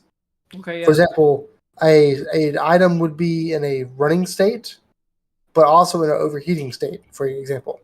Yeah. Right? It wouldn't change what it's attempting to do in that moment. Now, what really is cool for me is they said resources are going to go from one device to another device. Okay, so let's say you have shields. Again, go back to the character example. You have shields. Would you try to power on your shields before your power plant's turned on? Probably not. So you could have a situation where there'd be a boot up phase, a boot up like step process of bringing a ship online. And if you attempt to turn it on out of order or out of recommended order, for example, right, it could cause damage just by turning the ship on. So you'd have a boot up phase or a prime phase of the power plant, boot up phase, and idle phase for a power plant, and then have someone, bringing a load onto on the power plant, a shield, engines, whatever it is, whatever you want to bring online, and also someone switching the idle phase to active phase on the power plant at roughly the same time. That way, the power plant isn't overpowering things that it's connected to, lights, medical supplies, medical bay, that kind of thing, stuff that's always on, more so than say it would because the shields are on or not on. Or if your shields are going to go offline, right? If you're about to lose shields or shields are damaged, right? There could be a situation where the engineer needs to take it from, take the power plant from an active phase to an idle phase so that you don't blow out components in the ship because some of your parts just went offline. I mean, the phases here, I think, are enough for the most part, the key here is how the parts interact and what phase does what. And basically, do we need to have a multiple engineers at multiple stations doing multiple things at the same time as sort of a timing piece to make sure it prevents damage? I don't really see any other phases that are needed. I'm sure I could think of other phases if you really want, depending on how deep you wanted to go into it. But I don't think they need to go deeper than this. No, because then No. you'd be sitting there for an hour getting the ship ready to go. You know? And some of these phases are going to be automatic too. Once you flip a switch on something, it's going to automatically go through a couple of those phases, 2 or 3 of those phases. You know. See, that's what the blades would do. The AI blades. Yeah. That's what that's going to do. Yeah. You would be able to tell it like, hey, you know, after the boot up phase, go ahead and automatically get into the ignition phase, you know, and then, you know, automatically go from there to the idle phase. And then the active phase and the prime phase is when you'd probably want somebody there to actually manage that, an engineer to actually manage those phases. If you see a load drop for whatever reason, the shield die, the engines die, whatever it is, and you see a massive load on the system, nothing using it, automatically switch to idle phase. Mm-hmm. You know, protect. You know, have the AI blade protect the power plant, and automatically kick it back to idle without a user interaction. There's a whole bunch of things you could see. There's a whole bunch of things you can do in setup, in preparation, using just these stages. I don't think they need more. I wouldn't be against more, but I don't think they need it.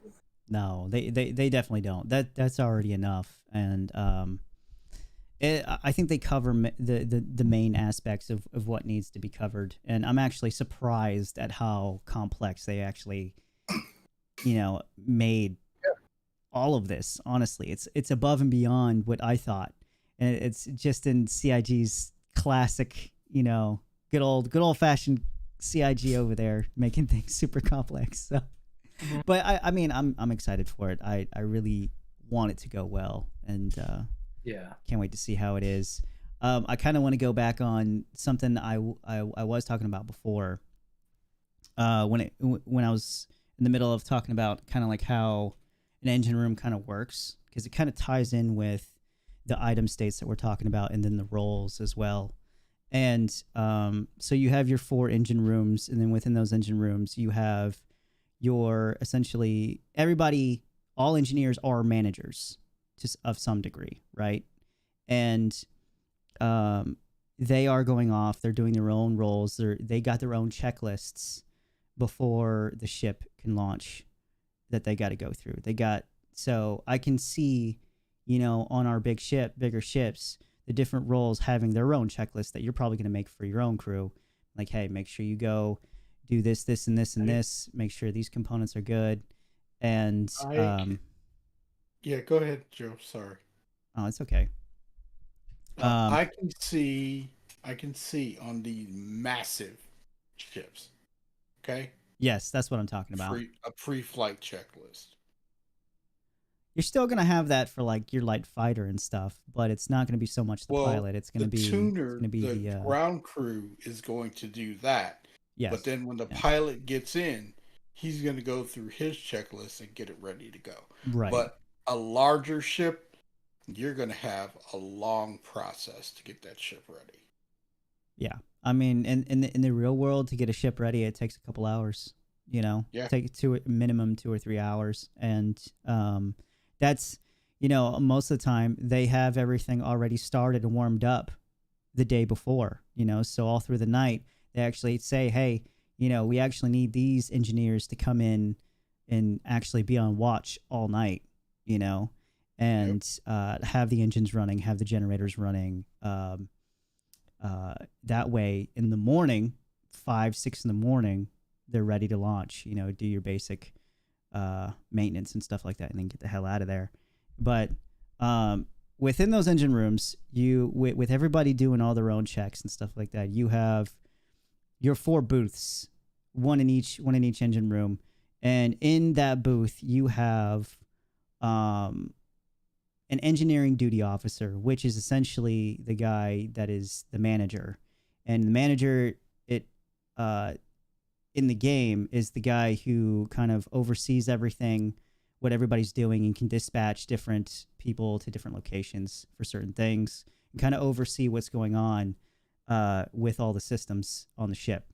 They also communicate with the bridge and what they're doing. So as a vital role between the engineering duty officer, which can be anybody that's higher ranking than, you know, the basic enlisted person or just the basic mechanic.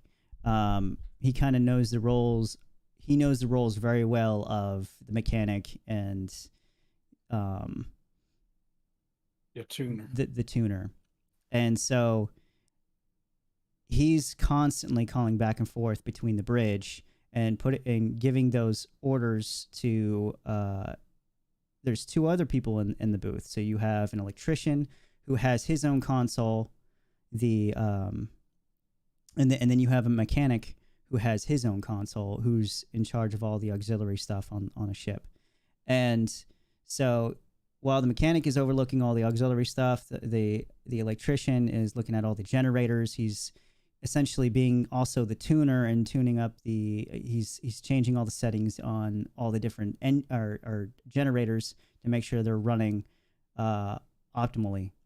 And you know, the mechanic, he's looking at all the pumps and stuff like that, making sure they're running right.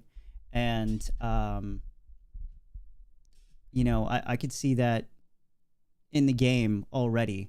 You're gonna have to essentially do the same things, you know, and it's just gonna be a little bit more simpler.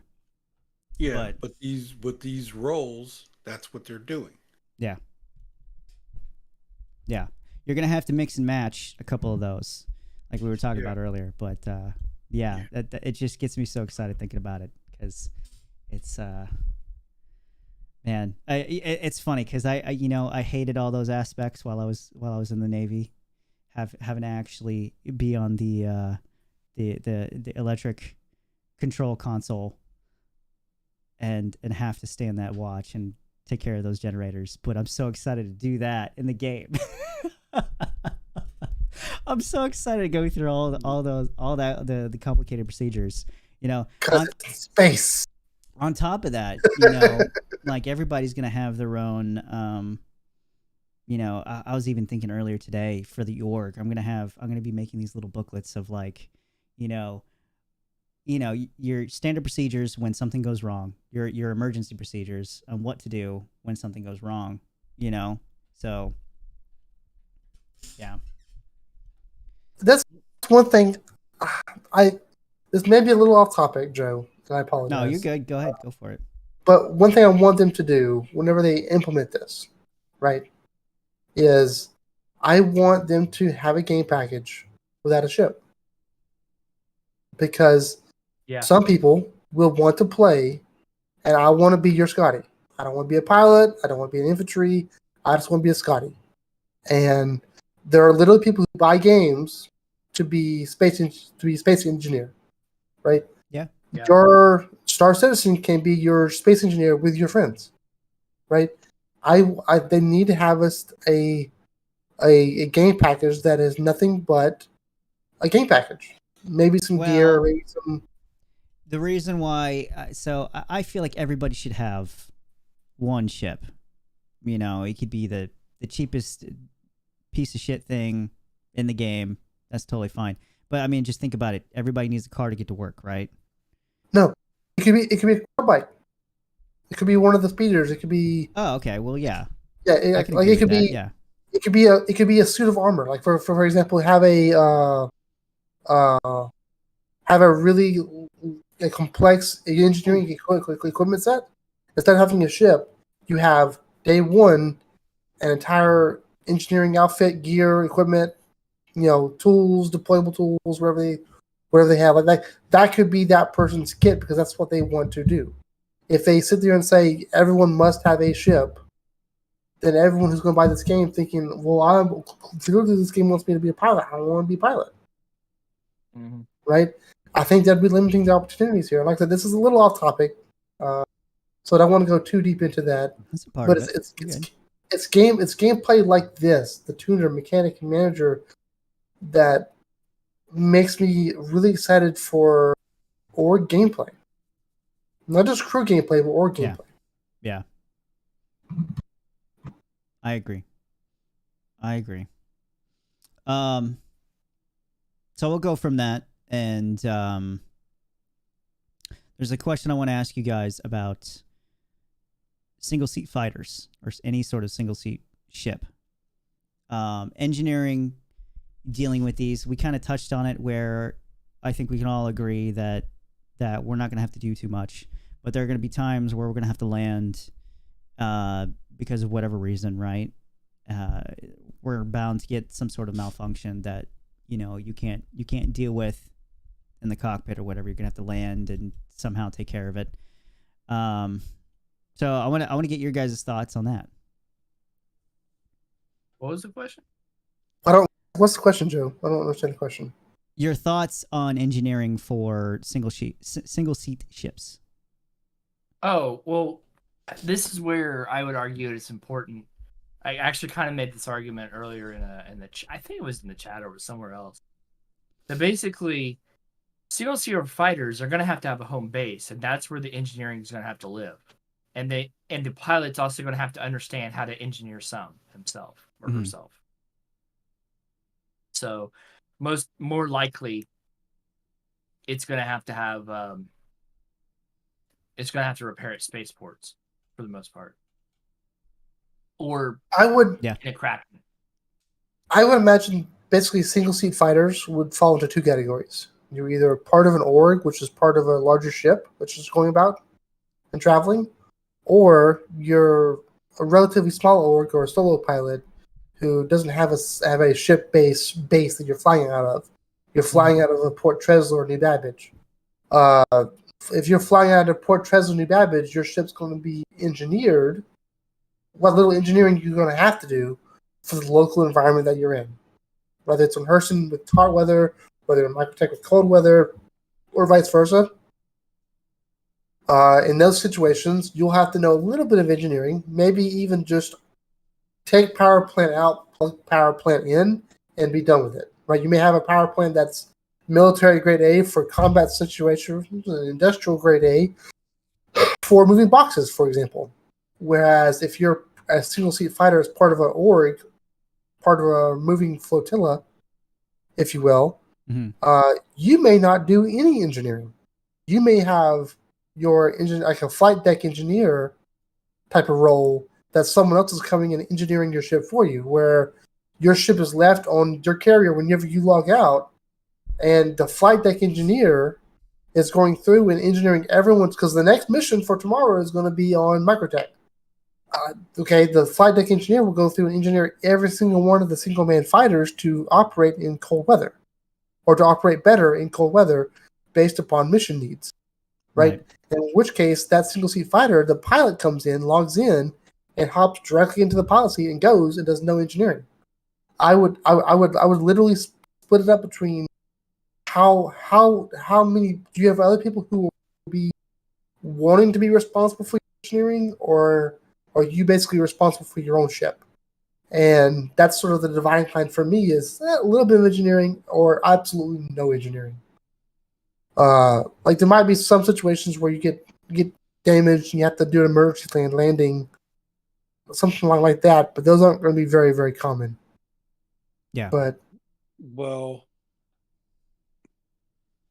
I would think a pilot would have to have some type of basic engineering skill if they have to crash land until they're rescued. I mean, think about pilots in real life. They're officers, so they have to have some basic engineering skill. That, I mean, I'm not saying that they have to be freaking Scotty or anything like that, but yeah, go Mike. I was gonna say there's something simpler to that. Owning your own car. Most folk don't know the super mechanical side of the car, but most people understand how to put gas in it. Most people understand that they need to check their don't laugh at this, but most people need to understand they need to check their oil Mhm. and other fluids and stuff like that to make sure it's still going. And so the same thing can apply to fighters or small ships like a Nomad or something. Like they're going to have to understand how to at least do some basic maintenance and troubleshooting on that as time goes on, and they'll learn Yeah. it the hard way or the soft way. Yeah. But this is where sorry, go ahead, Mike. you're good. But I was gonna say this is where going to stations is also important because then you hire out AI crew to come and repair. Yeah, but then too, you crash land. Okay, say you find a defective part that will not let you get off the ground. Okay. If there's storage on the ship for small spare parts, you can replace them. You know, if There you would be that small fighters. I'm sorry. What was that? There wouldn't be cargo storage enough to store extra parts on the small fighter. No, They may have redundant systems installed, but they wouldn't be storage for spare parts on it's like a single seat fighter like a Saber or Gladius. Not huge parts. Yeah, you'd be able to store something. You know. I mean, like Maybe okay, no, relays or something like that. Okay, like a small relay. Yeah. Yeah, those type of things. Yeah. Not something outrageously huge, but that gives you that's where you still have that basic skill. You'd still have your duct tape, fire extinguisher or blowtorch in the back, you know. and your duct tape. Yeah. Okay. I swear if they don't put duct tape in this game, I'm gonna be mad. But I mean, it's something that you would have to think about, and it would be in the game. It would have to be. Can I jump on the point? I don't think it would be as detailed as you say, but you said something that made me click when you're comparing it to cars and such.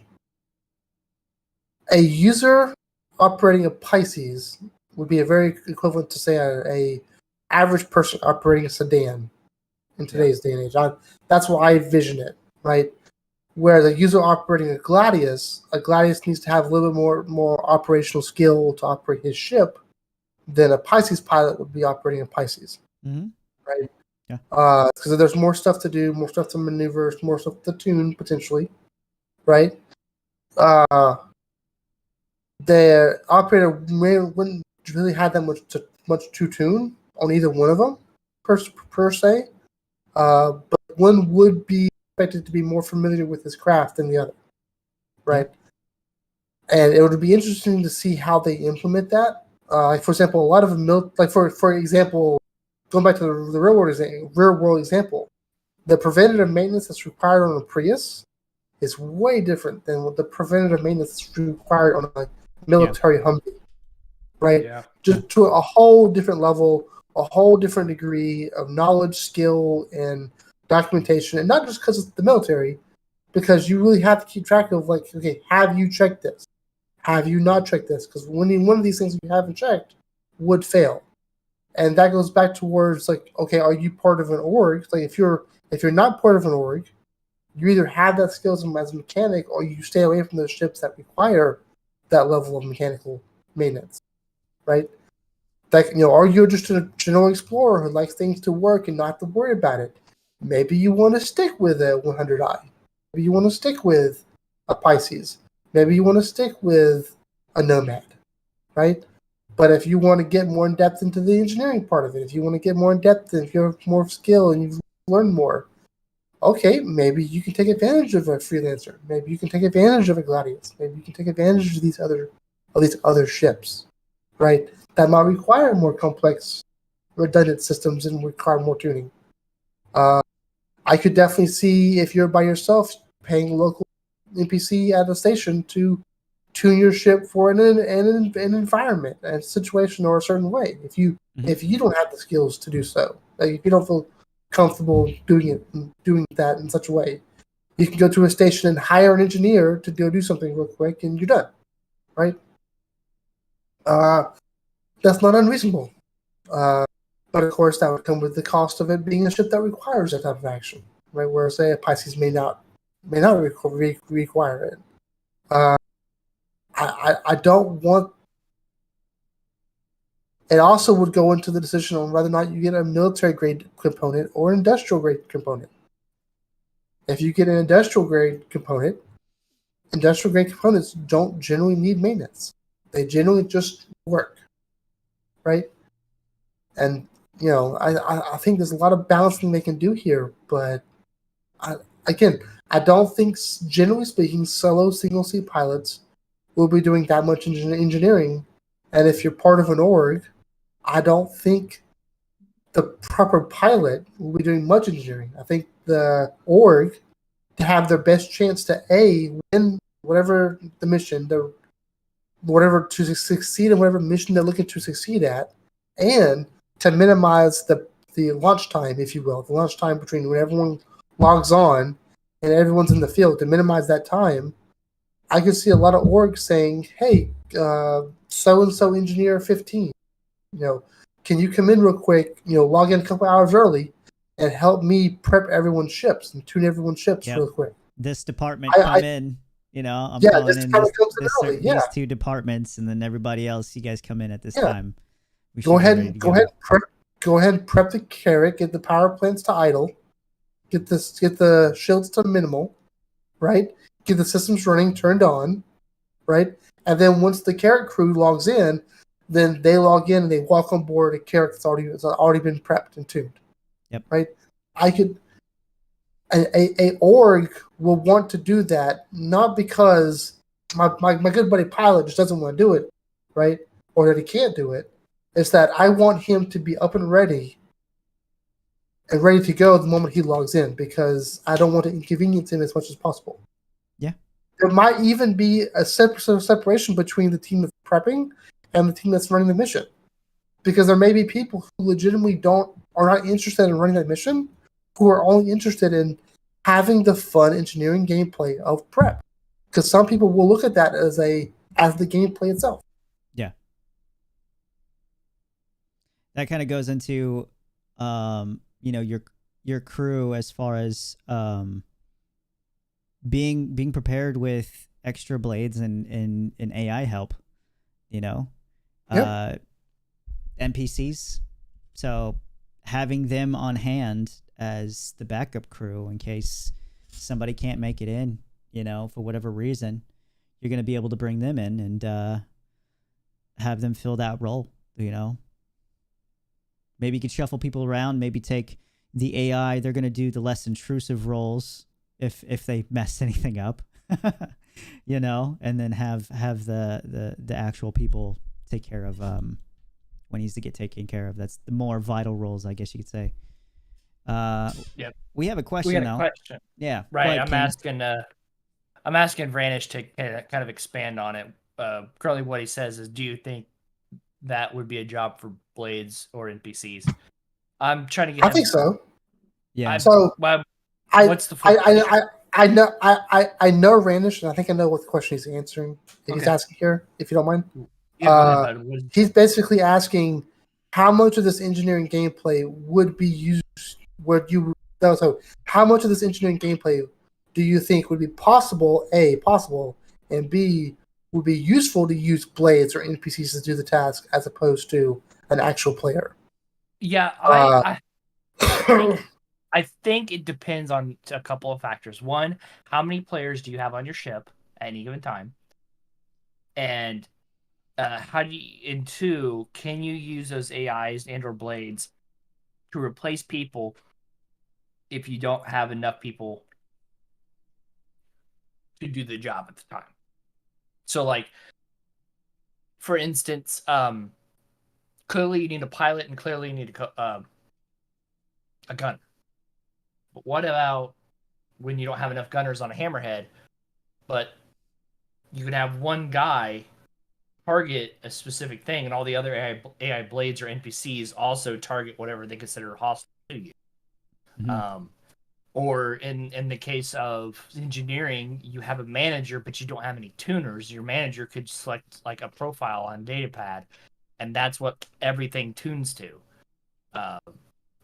Yeah. So that's how I take it. That's how I would look at it. I look at it like that too. I think they should be able to replace not AI blades, but the NPCs should be able to replace the pilot too, and just be able to do basic take off, go to point A to point B, and land functions.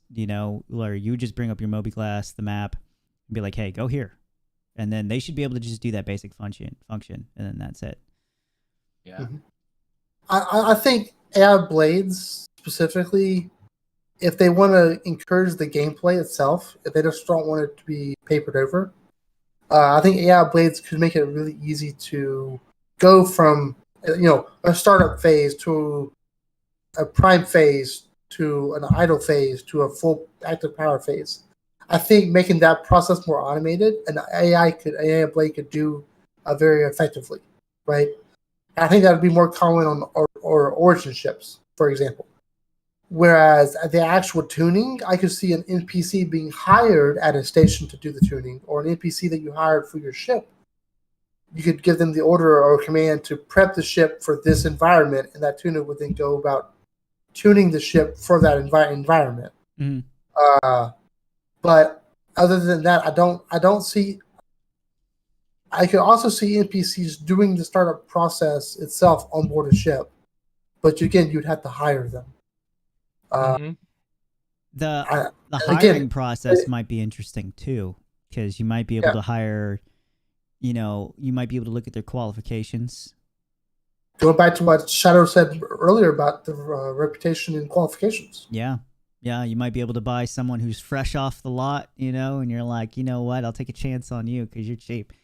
And then you get the highly qualified flight officer or something like that is super, attractive on paper, and you might want him as your pilot, but you can't afford it, that kind of thing.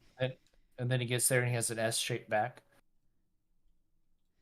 And again, they said that they don't want these NPCs or blades to be able to do better than a pilot, than a effective person.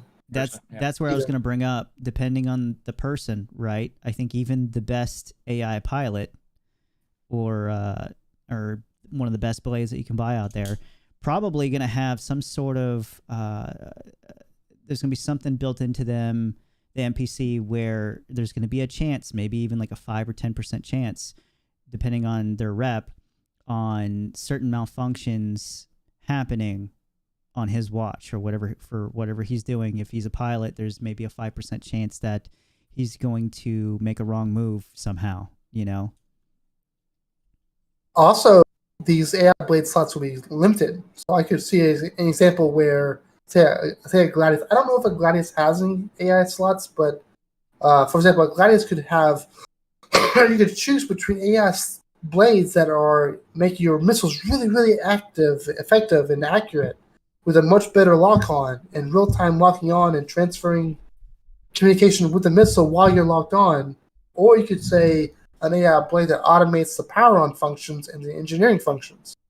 You could choose to say, I'm just a good enough pilot where I don't need that extra lock-on accuracy, or I'm a good engineer where I don't need to have an AI start my ship up automatically because I know how to do it without damaging it. It'd be a situation where you could choose between those based upon what you're doing and how good you are, based upon what you know how good you are. Yeah. So Vranish also, he brought up, he says, also, do you think those jobs could be done by AI when the ship owner is not online? And I think that's a good question. They've already said that. That's the dry dock process. If you, like, for example, they've already said they wanted the Carrack to be convertible to the Carrack Privateer, but that won't be a quick thing. You have to be in dry dock to do it, and it will cost. So essentially, that time frame between you saying, I want to do this, purchasing it, and it being done is that process where the NPCs are doing it while you're offline. I would imagine that's the same thing as the Galaxy modularity. Exactly. Yep. I would imagine it'd be a very similar process of, hey, I'm requesting an engineer, I'm paying an engineer, NPC, to tune my Hurricane for a mission. I'd be willing to bet there'd be a timer based upon, the They could do how many engineers are in the area or how busy the area is. It might that price might go up or down based upon how much activity is in the area. But yeah, there would definitely be a timer that would say whatever task you're asking this NPC to do, it's going to take so long to do it. Yeah, yeah, yeah. I think AI could take over the ship when the owner's offline, even if it's for like just a small stint of flying somewhere or I don't know whatever they're doing. To answer Brandish's question, and then he had a follow up question. Do you think they might open the API for smarter AIs? Yeah, probably. I think eventually you could pay for higher grade AIs. It would be interesting to see. That would be. The one thing I don't want them to do is I don't want them to say, "I'm a solo pilot, but I hired enough crew to man a Carrack. I hired enough crew to pilot the fighters on board my ship, and I'm a one-man army." I don't want that to happen. I don't want a one-man army. Well, nobody does, but no, some people do. Some people do. Well, some people do, right? But that's just kind of impractical. So I think there's going to be so much weaving in and out of all of this that it's not necessarily going to be like a one-man army type of thing, you know, because you're going to have the reputation system that's weaved in there. You're going to have the blades, the AI, the NPCs. You're going to have probably more that I can't even think of that are going to be all weaved together that all impact each other in completely different ways. And I think even if you did have that one-man army, you know, that person's going to have a hell of a time going against someone who's actually manned by real people. Mm-hmm. You know, he's not going to get anywhere at all. You know, he's going to be able to do basic functions, you know, and be able to play the game essentially, you know, and have his fun or whatever. But when he comes against, you know, an actual like Idris or something that's fully crewed by, or even semi-crewed by actual people, one-man armies, they get salty. One-man armies get salty. Just how it is. You happen, yeah. They're like they go up against a galaxy, a fully manned galaxy is going to go up against a Carrack, and it's going to lose because they're going to be like, I spent all this money on AI and NPCs, and now it's all down the drain. Yeah, I hope they don't even make that a possibility. Like, I wouldn't mind supplementing, but I don't want there to be a one-man army. Yeah, I don't know. I don't know the answer to that. Even just PvE. Even just PvE. Yeah, I mean, that's just me. You don't want a what? Say again. A one-man army. Oh no. Excuse me. I don't see that coming. I don't see where they're gonna let that happen. I mean, somebody's gonna try it, of course, you know. But no, I don't. I know for myself, I don't plan on doing that. I think the smaller the ship, the more of a possibility there might be to do that in the future, depending, you know. I mean, there might be something that CIG didn't really intend with a smaller ship that someone's able to exploit, you know, and be a one-man army for a little bit, but I don't know. I don't think CIG would really keep it. If it's a one-man army and a small ship is fine. Like, I have no problem with a single sheet of like an Ace Gladius. No, well, I'm talking more of like medium to large ships, I guess. Maybe. I feel like they can be salty. Like they're gonna come across something, a fully manned or at a jump down or a Xeno threat or something, and they're gonna get wiped off the face of the solar system, and they're gonna become so salty, and they're gonna get so. If people want to be one-man armies, then they should probably go to Squadron 42 and play that. You know, then they don't have to be salty because. Okay. Point. you know I fly the C2 a lot, and a lot by myself. Okay?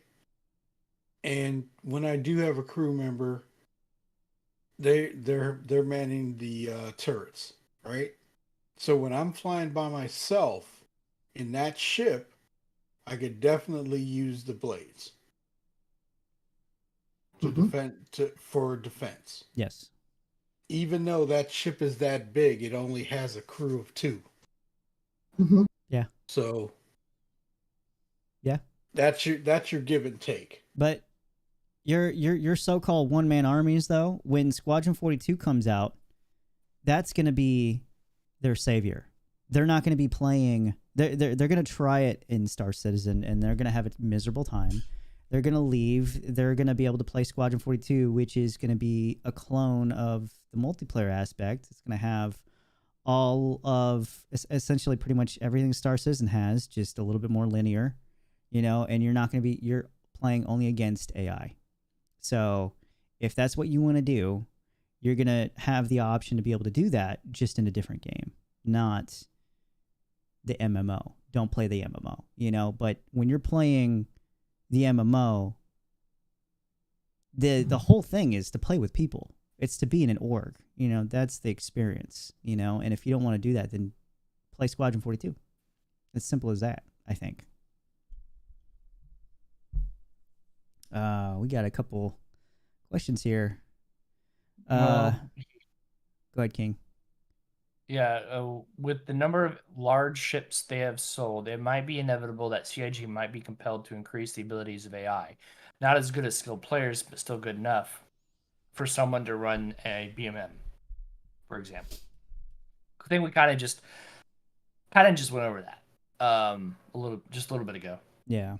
That basically, I think our consensus is that we don't think AI is going to be as good as a crewed AI ship isn't going to be as good as a crewed human ship. No. I Unless that crew is completely incompetent. Then that's a different story. Maybe someone with a whole AI crew might be able to do it.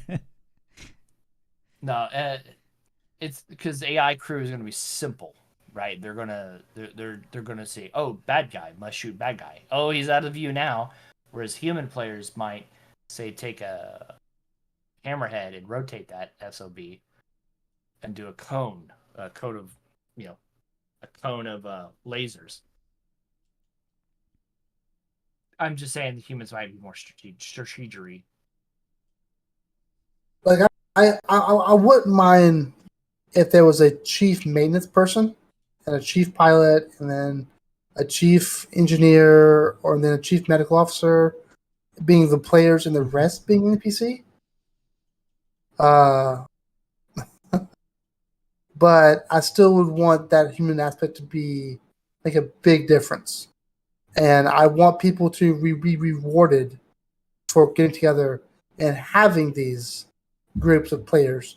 And yeah, there might be a solo player who put in $15,000 into this game and who has 15 carries, a BMM, a Galaxy, and an 890 jump for the good measure. It's like, that's great.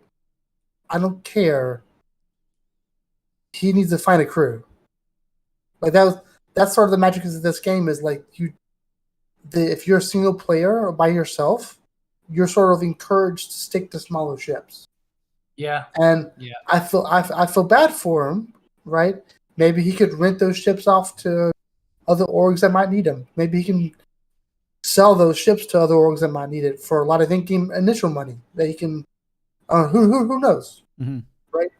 I wouldn't mind there being options, but I don't care if a single player put in $15,000 into the game and has all the large ships. If he doesn't have a crew to man them, I want him to have a hard time manning them. And that is somebody who's saying that's somebody who has large ships. Mm-hmm. And my kind of thought on all of that just makes me think on CIG, and I don't think they're doing a good job of relaying a message to people that do want to solo ships. They're all buying big ships mostly, a lot of the solo players in the game, they're buying these big ships, and they don't have a clue in the world that that's going to be a bad idea in the future. Yeah. And Yeah. See. it's just going to be Yeah. awful. There's going to be a time where people are going to just it's going to be a huge outcry because of all these solo players just had no idea, that the CIG's intention is for you to actually play with other people when it comes to these crews and stuff like that. This So- point of You an have MMO, right? You have to. If you don't, you're dead. That's it. Yeah, and also the game is funner with more people. So Oh yeah, um, that's how you learn the fastest with people. Yeah. I would have been stuck today, I think, not knowing a lot of stuff about the game if I never made any friends in game. I Mhm. agree. I was too. Right. When I first came in, I was extremely afraid to even touch mining. Like, I wanted to go do it, but I was like, oh man, that shit just looks like too much. And I didn't touch it until I actually had a couple friends get in game, and we all went and did it together. So yeah, it took a while. yeah. So do we have anything else? Yeah, we have a couple more questions, and we'll call it good. We're going a little bit over 2 hours, so we don't have to go too long here. So out of all the roles, right, we got 3 roles. Do you think they'll ever add on any roles in the future? And do you guys think they need any more roles than what they've given? Obviously, there's going to be more roles outside of the engineering aspect, right? Because there's just 3. But do you guys think there needs to be more in the future? Maybe. Not in this. I hope so. In engineering? Yeah, in engineering. Specialist. Okay. I think. Well, you'd maybe have specialists and more, especially as the larger ships come on board and players start fully crewing that. I may want to have an engineer that has access to, say, the deck engineering facilities, and have a different engineer who's responsible for engine engineering, right? For in more industrial engineering kind of thing. There may be more specific roles that say, hey, you're a flight engineer, and you're responsible for engineering tuning all of the fighters that are on board my Bingo class, on board my Bingo carrier, but I don't want you engineering my Bingo carrier. Right? And I'm not sure how you would separate that. I'm not sure how you would specify that, but I could definitely see a use for a more detailed or more specific role on these much, much larger ships. Well, you're talking about specialities, and that will come. I agree with you on that. I think With the that'll be large- more tied into rep than anything else. Like Yeah, if you're but going to with be the- specialized in something, that's you'll have that specific title. But with the represented. larger ships, you're going to need specialized people to do certain things. Yes. There could be extremely complicated, really finicky components, that are a little bit more complicated than others that people just don't want to touch, and maybe you could be a specialist in that. If anything happens, you could be the one to respond to that specific component.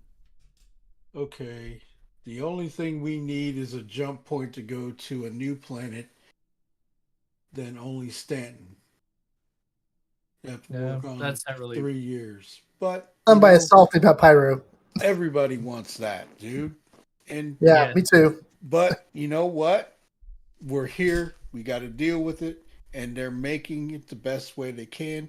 And we still need the careers to be able to go to that next system. Well, So- they did say. I mean, we did talk about this in a previous podcast. One of Is that they are separating server meshing from the jump points, so that way they can get jump points in before server meshing this year. So Yeah. I think we're gonna see jump points sometime at the end of the year. Hopefully, I think they're gonna figure out a way to put it in there regardless. So, In typical CIG fashion, here's a jump point. Where does it go? Yes. yeah. But I'm saying we do need the reputation system for the gameplay to be creditable. Yeah, one last question. Do you think the engineering between different races can become so complicated that we might have to end up with people specializing in different ships, or would it be generalized across all ships? So different I races think- like aliens. Yeah, like Banu versus human. I was meant to bring that up earlier. Yeah. Yeah. I would Possibly. argue that we kind of covered this too, but I don't think we really went into depth as far as genetics race goes. But that's a good question, I think, especially when you consider like what Banu's tall, right? Yep. Like, can the Banu reach into something a lot easier than a human could if it's like really high? I mean, that's a stupid example, but that's true, right? Like, would it be easier for the Banu to be able to deal with It's not all even. Banu ships versus humans? It's- Humans working on a Banu ship. It's not even the physical aspect of the species. It's like The the tech. manufacturing of the part, Yeah. The tech. right? Yeah. You know, what Well- what are the limitations of a brand new power plant compared to a human manufactured power plant? They use different Yeah. metals. They may have different tolerances. They may have different operational levels. Just something beyond our comprehension. You know that Yeah, that could be that could be a really dumb way to explain something crazy on one of their ships. yeah. But I'm just It's saying. so like, complicated. Yeah. You don't have the Yeah. engineering know-how to do it. but Yeah. it makes sense. It makes sense. yeah. Alien it is alien, technology yeah. is totally different from human technology. So you would have to be specialized in that technology. Yeah. I guess. Again, they may or may not do that, but I think it would be very easy for them to do so. Yeah. Yeah. I For it to be real life as the sim, they'd have to do it. Yeah, I guess it depends on that. See, therein lies another thing that you can't ignore the physicality side of things either, because Banu are completely different. Like, their ergonomics is completely different from a human's ergonomics. So you're talking about they may place components very differently in very different locations than, say, human ship would, which then again falls back to your guys' philosophy on, how are they built and how do they function. There's maybe Yeah. a functional difference between them. So yeah, I think it's more than just physical, and I think it's more than just function. I think that there has got to be other thought, and you have to specialize in one or the other, or you have to specialize in them or learn about them. Yeah. So I think it's a great question. I mean, look at UFOs that we see or people claim to see today, right? Like they say there's no visible way of propulsion, right? So there could be a ship where we just don't know how it's propelling itself, so or just something completely completely different other than thrust that we have currently, Yeah. So Oh yeah. Yeah. Brandish, that was a really good question. Okay, so our last one here. So we have hacking gameplay that kind of affects heavily on the engineering side. So how do you guys think hacking gameplay is going to affect engineering in the future? And where do you want it to go? I want All of it. hackers All of to it. annoy the All of it. piss out of engineers. Just give them the worst day possible. Give Well, them here's the worst- thing. Yeah. Hacking could be classified as anything from opening up a glass and changing a setting Anything. on It's a limitless. device, Yeah. right? To Be right take back. a grenade launcher and putting it into your power plant. Yeah. Right. So if the item has power and it has health, if I can hack open that door and put a grenade launcher throughout into your power plant, I just hacked it. Good luck fixing that. I mean, there's a huge array of options there. Almost limitless potential there. There you go. And I don't know. It would be very interesting how they make it, but I'm excited about it. Like there's a need, depending upon what kind of hacking you want to do. We may or may not have an engineer with a boarding party. Looking at this massive list of things they want to do for engineering makes me go back on the Legionnaire and think about that tiny little ship, what it could be capable of. It could just completely just give you the biggest headache in the world. A bigger ship could just throw them into a whole big frenzy. So it's gonna be interesting. Better AI blades could help prevent that. Make that mini game harder. I would I was gonna say I want hacking to be kind of hard. Like I want you to be able to specialize in that. I want it to be something that not everybody can do. You know, unless you put your mind to it. Obviously, if you sit down and you actually try, then you can get there. But I could see very easily there being a mini game there, and then if you have a player on the ship that's being hacked, and they're happen to be at a console that's actively being hacked, he can fight against the hack, and then in a kind of sort of a capture mini game, or you could have an AI blade if you don't have someone at that console consistently, and you know that there's a risk of being hacked, right? Mm. That makes it really, really difficult for that player to do it. So you have to have a really, really, really well-skilled hacker to accomplish it. I mean, there's stuff they can build there, and I think they're doing that. I think they're definitely intending it to be that way. Sort of like that risk versus reward of, I can go A grade, and I can have a full crew, and I can have all this, and like to guarantee the success of my trade route. But I'm going to have to share my profits drastically with a lot of people, right? Yeah. Or I can go minimal, don't buy the blade, don't go buy B components, buy a dumb NPC for a mechanic that I'm gambling it, but I can make a lot of money doing that. It's sort of, I think that's what they're going for, and I like it. Are you talking about stealing parts? I'm talking about stealing your port, Shadow. You in trouble. I'm going to sell your parts on eBay. Apparently, I see. They need to make it possible so that way you'd have a monitor and you'd be able to check in on their cameras to watch them struggle as you're hacking. You have to see. They have to make it so you can see their reaction. Like, even as simple as something like opening and closing their doors. You know, making them, act like mice through a maze. Going through the I don't know. But anyways, anybody else on hacking gameplay? Yeah. All good. Everybody good? Okay, so this is the part of the show where we're going to go into final thoughts on everything that we just talked about. And if anybody else in the chat has any questions they'd like to ask, go ahead and ask them now before it's too late. Shadow, final thoughts. Right. I'm excited to see it. It's gonna be something really interesting to do, because as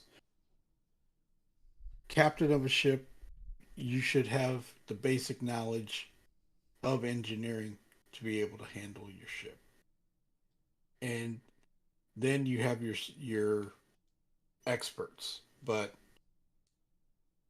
yeah, I think that's where the reputation is going to come into play, and you're going to have to know how to handle that ship. If somebody is hurt or whatever, you have to get down there and do it, Mm-hmm. So, yeah. I'm all good for it. King? I'm excited because I've been playing this game long enough that we haven't had roles and stuff yet, and I'm happy to see these things starting to come in.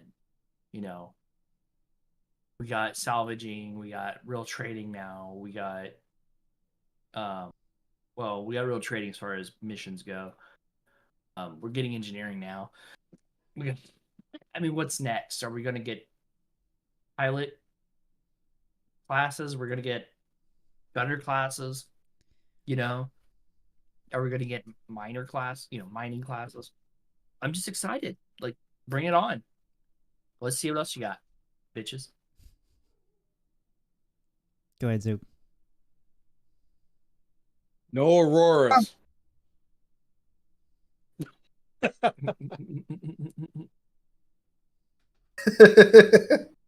the bottom line for me is this was their early version. They've said that there's other problems, other issues, other phases, other aspects that they want to do that just hasn't been improved yet. So there's this and more potentially complexity coming, right? This right here, this complexity is already more than they had to do to achieve a quote-unquote engineering gameplay. And the fact that they're going above and beyond really tells me that CIG is still aiming for the moon, and they're still working hard to aim for the best possible. The quote-unquote potential is still growing, and it's still encouraging that they're still going in that direction for me in anyways. That, and I hear that Aurora might get 2 power plants. Get out. I hate you. My one final thought is, and I was gonna elaborate on this in another podcast, but 318 right now, if you don't have thick skin, don't even attempt. Let it bake some more before you even try. It's rough. Yeah. That's it. Zook look like he's or King look like he's freaking out over there. Yeah, my dog scratched me, but pawed me and pulled my headset and pulled my device here, and it's got a loose USB cables. Like turned it off, speakers started playing it, then it turned it back on, and then my headset came on, and then it just freaked out for a second, and I'm like, what? And then it worked. I'm like, so I'm having problems. So yeah, they said that they said towards the end there that the engineering gameplay is essentially separate from their engineering or their resource management that they're deep into at the moment. And so they say in their own words that the engineering gameplay is coming sooner than you would expect. So Yeah. I don't know exactly what that might mean. I don't know what soon is for them, but tier 0, I don't think a lot of what they said is going to be in there, but it's going to be enough for us to get a grasp and start having a little bit more fun and have a little bit more purpose in the game. So I'm really excited for that, and it'll be interesting to see how it goes throughout the year here. They said they'll check back in on it, by the end of the year. So not expecting anything this year, but we'll see next year. I think next year is going to be pretty interesting.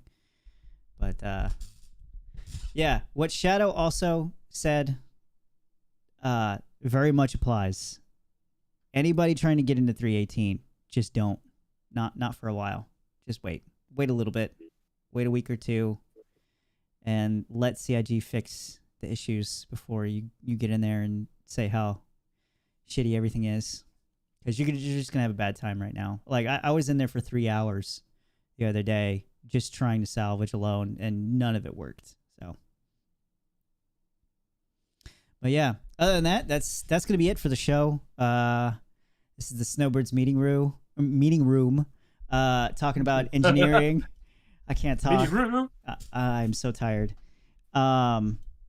We do these every Monday or Tuesdays, talking about anything relevant with Star Citizen. So I appreciate everybody coming in and chatting with us. And I hope to see you guys on the next episode. So you guys take care. What? I came in too late. What the hell?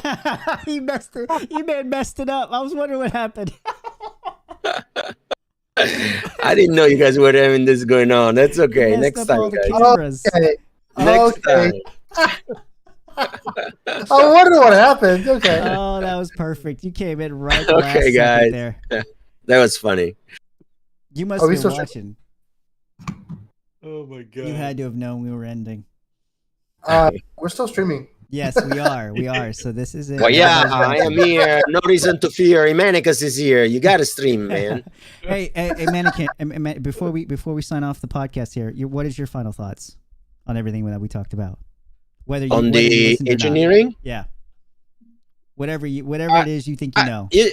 I think it's a good thing. I just don't see the team form yet. It's difficult to get 6 people, 7 people in a ship, and everybody's supposed to do their own thing. I don't think we are there yet as community, as game, as everything. But the idea is good. Hopefully, you can use computers slide, Blades, those things. blades, To and do NPCs. at the beginning to make things easy, and then maybe with time, force people to be engineers. I wouldn't mind to be engineer. I think it's going to be fun. I mean, if you learn the in and out of certain model and pieces and everything else, you will be paid good, because if you're a good engineer, people is going to look for you. Yeah, absolutely. But it will take time. This is just the beginning. It's like it's going to take like Tier- 2-3 years. Tier 0 isn't going to be as complicated as they said, so We'll see. It'll have time, I think. But thank you, Manicus, for popping in. Yeah. Now let's all pray and turn on some candles to the Virgin of Guadalupe that this freaking 318 gets fixed. And with that, we're gonna go ahead and end the podcast. All right, take care, everybody.